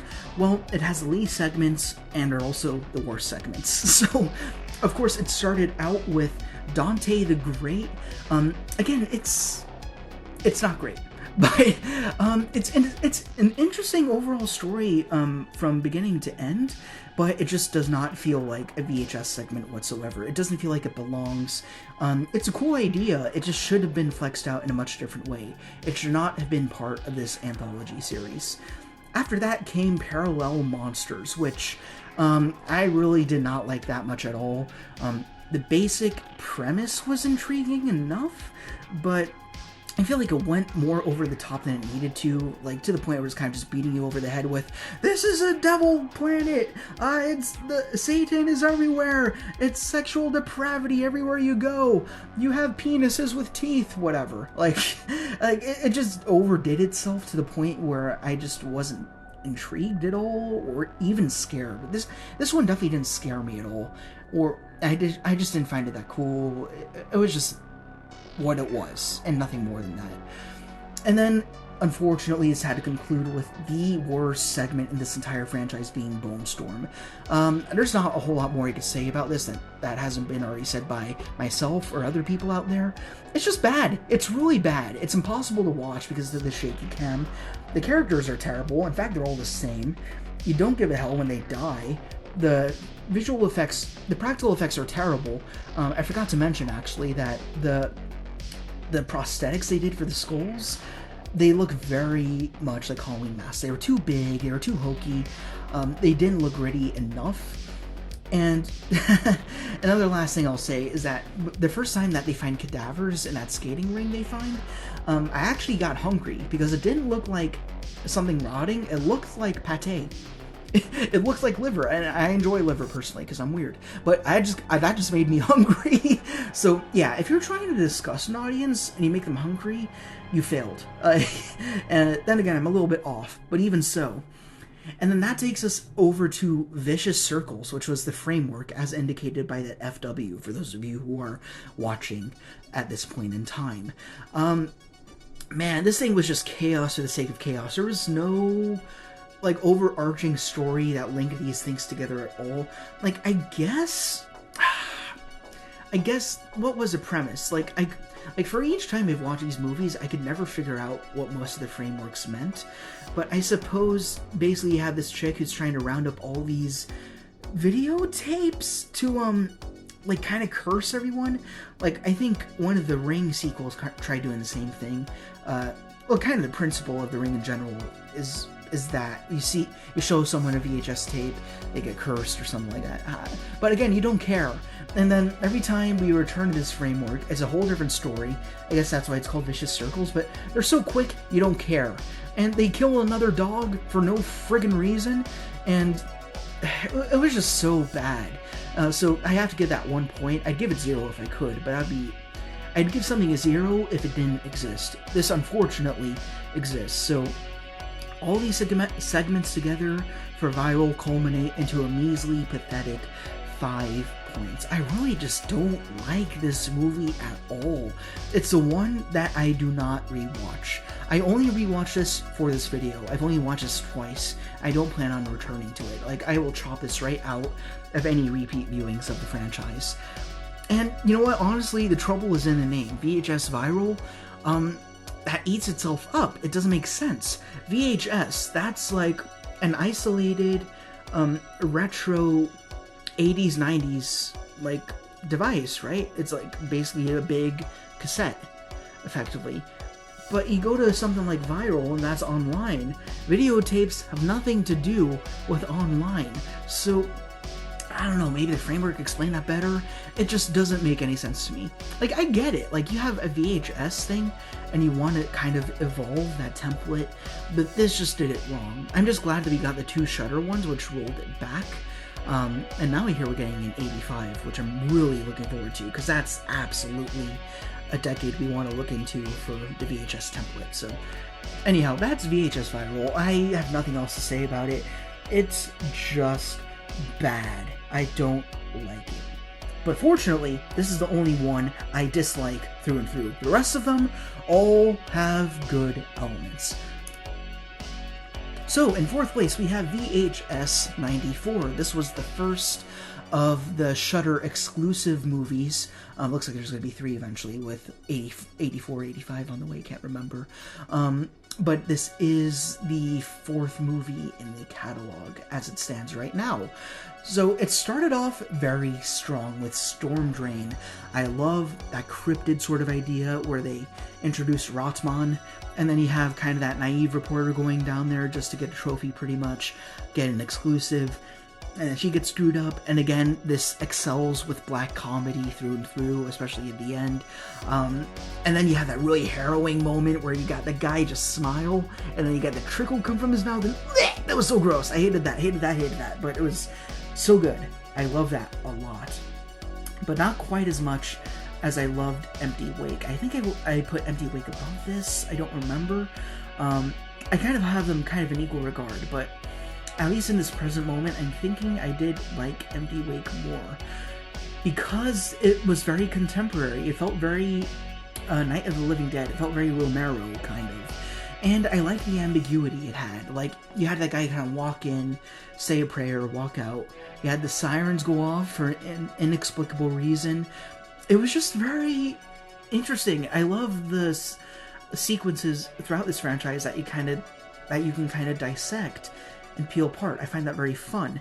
This one, yeah, there's a lot of little tiny details that lead you to kind of draw your own conclusions. Like, why was the morgue locked up with her in it? Why did that guy walk in, do that little cantation, and leave? Why did the main parlor runners want to film her in this place? Did they have something to do with the zombie thing that would come later? Did they have no idea? Like, again, ambiguity really sells this one for me. And I just love how it doesn't overdo itself. It chills out. It does only what it needs to do and nothing more. And it gets you. Unfortunately, this 94, I like it overall, but as I said before, I can happily turn it off once we get to Terror, being the last segment. Boring white supremacist schlock, first half, and then rip off of the thing, the second half. I don't know. Nothing about it really excited me, was particularly fun, or interesting, or new. It was just dry, flat. I couldn't really buy into it whatsoever. Although I will say it wasn't as bad as the framework, which was neither here nor there. Holy hell. That's pretty much how I describe this framework. Totally unmemorable for, I think I've seen 94 3 times at this point, and each time I've watched 94, I never understood Holy Hell at all. It was, damn, what was it about? It was, like, I guess he had this military operation, kind of drop into this shady facility, and I guess it kind of ends, and they find all these bodies with their eyes taken out. Then it ends with these 2 women saying, oh, we have all these videotapes and we're going to cause some trouble, and it all starts with you. You're going to be a new entry in our catalog or something. But again, you don't care. Again, overall, the frameworks are just very, very weak. So that's just going to get 1 point for me. It leaves no impression on me. It's not interesting. So, but ultimately, this movie is very, very solid, and it leads it to a final score of 15 points, which is nothing to sneeze at. That's pretty good. I like this movie a lot. Moving on to our 3rd place, being Computer, Wake Up. It lagged a bit. Did it lag? Hold on. Wait a minute.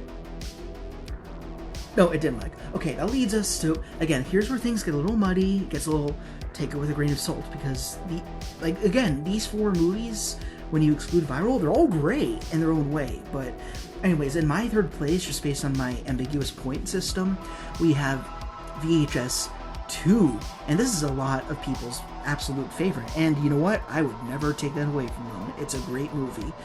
Although it starts with one of the weakest segments in the entire franchise, being Phase 1 clinical trials. Good idea. I like the idea of having that one piece of technology that exclusively allows you to see something paranormal going on.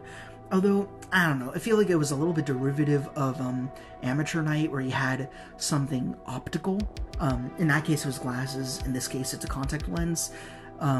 That kind of sets the stage for what happens next, but that's minor. I mean, it's still very cool. This contact lens shows you the paranormal, but what it does with that concept, it doesn't really lead anywhere interesting. You have that woman come in, they screw, she dies, then he dies. And, yeah, like, this is a case where there's too much ambiguity, and it's not even ambiguous, it's just kind of lazy. And it has some good elements. Again, the idea is very good, but I didn't care about the execution whatsoever. Really, I didn't. It's very, very forgettable, especially when you get to these next ones, which hit really hard. Being A Ride in the Park, being the second sequence, very fun zombie story. Like, it felt very Dawn of the Dead, Snyder Dawn of the Dead, to be more specific. It was very hokey and fun, very gory and disgusting, but it did have that one poignant, somber moment in the end, where that main zombie we've been following picks up the phone, hears his girlfriend, I think, on the other end, and then he takes his own life, and I thought that was handled very well. I dislike nothing about that sequence. Solid 4 points. But of course, it doesn't hold a candle to the 5-pointer being Safe Haven. Won't talk about this too much more. I mean, you know it. I've discussed a lot about it already.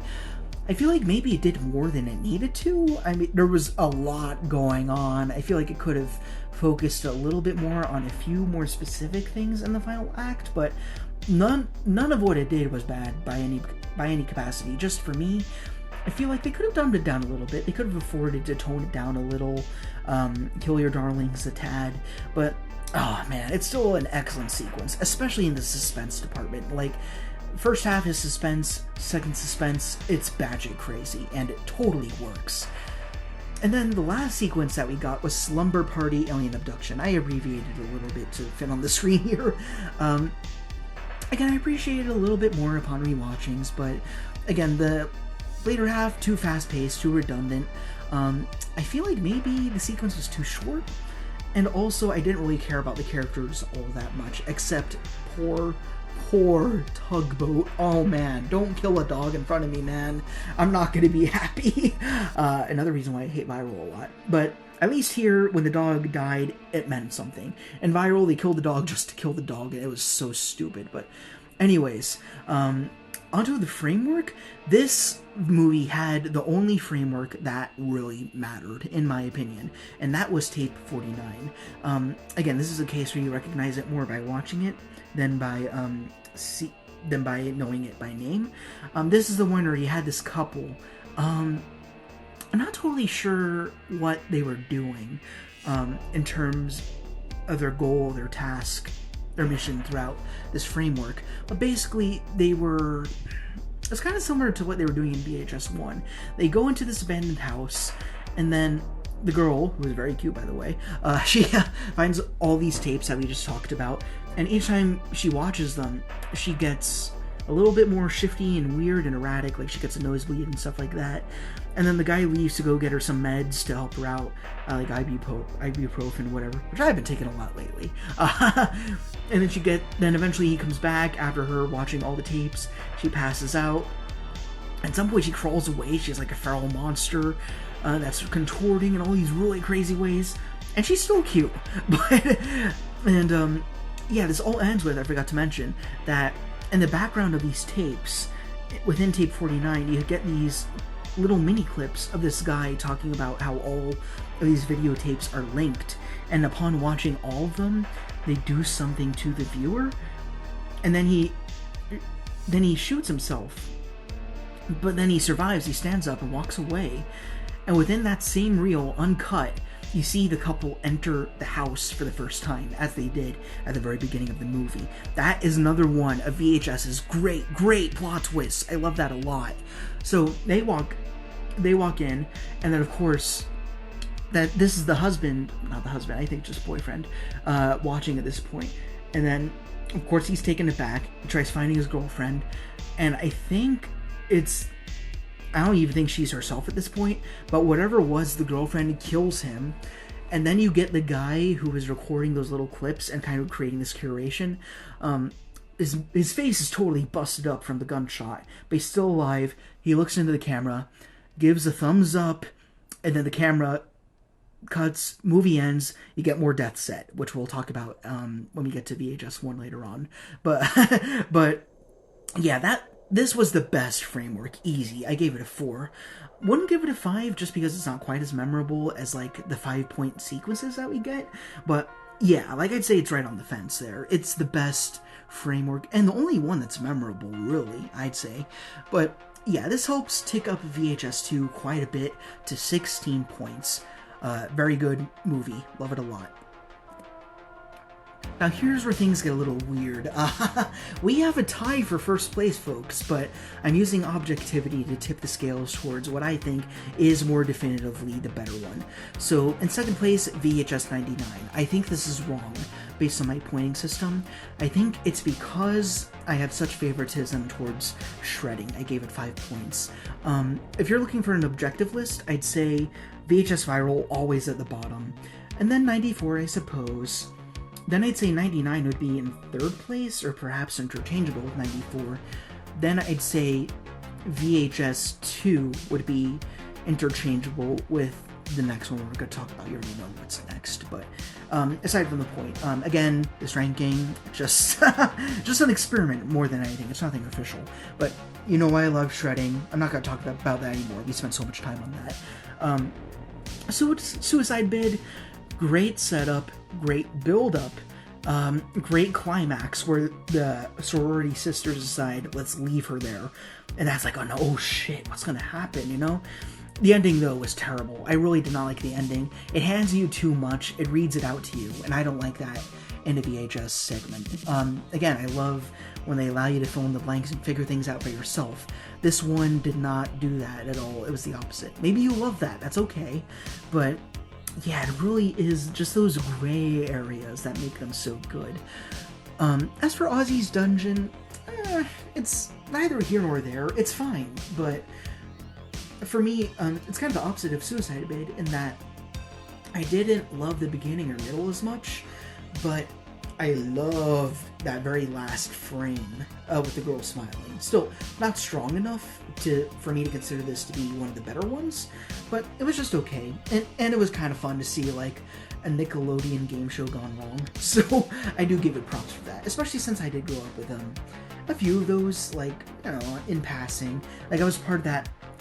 While we're on the subject of 90s, I will say, even though I was born in 99, I still say, if you're born in 99, 98, you're still a 90s kid. Because as you're growing up in the early mid-2000s, you still have some of that residue from the 90s trickling through, like the music, the movies, TV shows, stuff like that. So I do get nostalgia from VHS 99 for that reason. But anyways, that being said, Gawkers, not my favorite, but it works very well. The plot twist is really crazy. The build-up's really good. I really like how it fits in with the framework, which we're about to talk about. The acting's pretty good overall, and the comeuppance is definitely the best part of it. And then To Hell and Back, I'd say objectively it's probably the best one of this entire movie.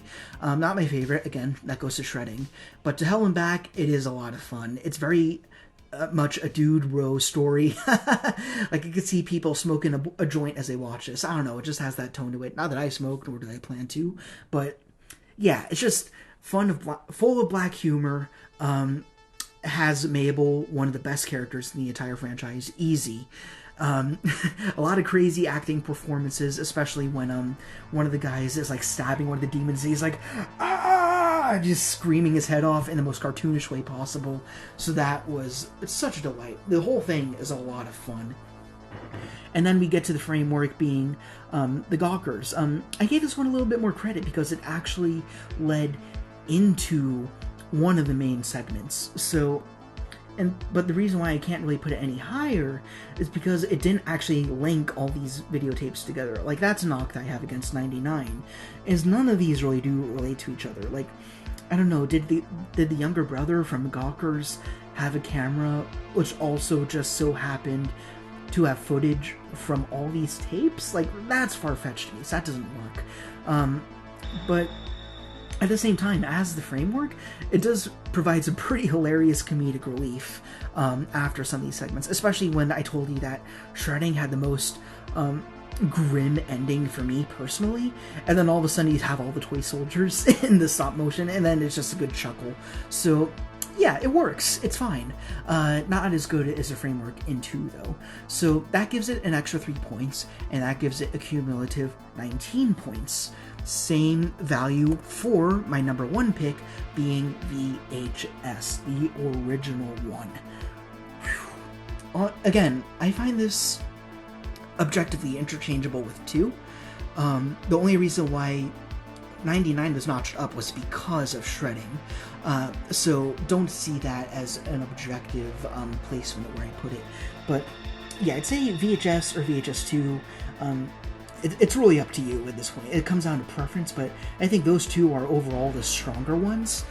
I think VHS, though, is perhaps the most consistent. I mean, look at this. You don't have a single 1-point value here at all, which is really good. And as for the framework, I could probably notch that up if I interrogated it a little bit more. But anyhow, let's start with Amateur Night, 5 points. Nobody who likes VHS dislikes Amateur Night. I don't see how you could. I mean, again, it subverts your expectations. You think it's just going to be a generic whatever found footage film, but then they absolutely kill it with the siren, and then that wing. Oh, damn. I love that one moment so much. It's so good. Yeah, that's what tells you, is like, welcome to the show. This is the segment that does it. It tells you this is not just a bland franchise that's out for the money. It wants to give you an experience, and boy, doesn't it deliver. Love it so much. Second Honeymoon, solid story. I wouldn't put it as high as like the 4 or 5 pointers, just because I don't think it's as monumental or quite as fun as some of the other ones, but that doesn't take away from it at all. It's quiet, it's grounded, it takes its time, and that ending literally is killer. I mean, right? It's just very well done. And then that last line that said, "Did you erase it?" Again, lends to that ambiguity, makes you want to piece it together on your own and think about it long after the credits roll. So good. Then also we get to Tuesday the 17th. Damn, which one was that? I had notes. The glitch one, that's right. 4 points. Another really good one. For me, the biggest thing is the monster that they had. If you could even call it a monster. Maybe is it some sort of ghost? We don't know. But yeah, I love how this is kind of an anti-slasher movie, where you have our main girl, who we know is probably going to be the one to survive the rest of them, but she is not out just for survival. She also uses everybody else as a means to an end. She brought them there to die, so she could kill the glitch, or the fear, as I think they also refer to it as.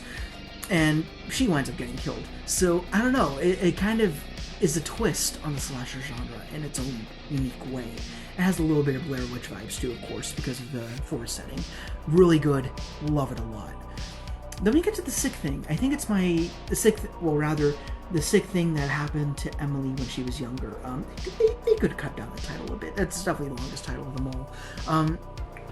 I don't think it's bad. It's not bad at all. It's just my least favorite of them. Just because I feel like there are too many elements going on in what should otherwise be something that's more subtle and quiet. Kind of similarly to Second Honeymoon, I feel like.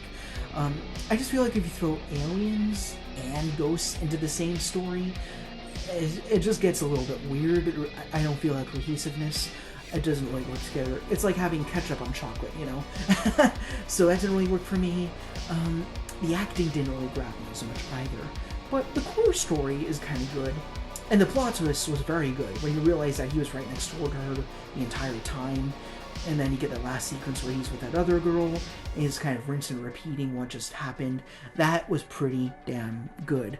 But the rest of it overall, neither here nor there for me. Not my preference, but if you love it, I understand that. There are some very good parts in here. Then we have the fan favorite, 103198, which I just call Halloween. Another very good plot twist. I loved that flip, where you think that these guys are doing something altruistic or trying to save this woman who they really have nothing to do with. I mean, you could look at this from an ethical standpoint, like they got nothing to do with anything here. They should just save themselves and get themselves out of this really weird, screwed up situation.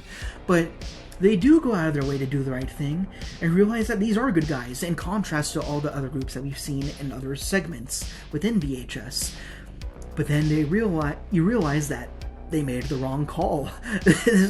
She actually was the problem, not the old dudes. So then they get hit by the train, she's shrieking and all that. Yeah, just a great story. I wouldn't take anything away from it, except I just have other ones I like more. That's literally the only reason why I'm giving it 3 points, just because it got bumped down, that's all. And then we get to the framework, tape 56. This is, yeah, this starts off with one of the most gratuitous moments in the entire franchise. You have these guys running around, sexually harassing people and then selling footage of that to make some bucks. I don't know how much they could possibly be making from that. It's so horrible. But yeah, then they get this job, kind of like the couple in VHS 2, but they go to another supposedly abandoned house, in air quotes, to retrieve videotapes or something, and then they see this dead guy just there, and they kind of ignore him, and then they're watching all these tapes as they plug them into the TV, and then the more tapes they watch, the more weird their environment gets, and then by the end, the main guy, the old guy, and the dead guy is gone, he leaves, and then I think he alone kills him off. It's a little too dark, you can't really tell what's going on, but you're definitely not invested in any of these guys. They're total scum right out of the gate as soon as the movie begins, so you don't care that they die. I mean, I guess you're happy that they died. I mean, I'm glad that they're no longer around to cause problems, but yeah, I wouldn't say it was particularly memorable, except for the shock value of the opening. Speaking of opening, let's talk about the close of this film. I don't know, there's something about the soundtrack that this movie ends with. I mean, this VHS 1, it does something, I think, unique from the others. No, I guess 99 does this too, where it doesn't end with the framework ends, and then it goes into the last sequence, which is 10:31:98. And then when that sequence ends, you get the banger of a track, They Come to Get Us, from the Death Set. I just really briefly want to talk about the music that we get throughout this franchise. The Death Set, like, as soon as I heard that song, I knew I loved that damn band. Like, if you haven't listened to them before, check out their musical profile. I think they're an Australian band, and then they moved to New York at one point. I don't know a whole ton about them, but they really do help set the tone, tie up all the sequences we've seen with a nice bow at the end. They're only in VHS 1 and 2. In this one, we get They Come to Get Us, and then in 2 we have 6 Different Ways to Die, I believe.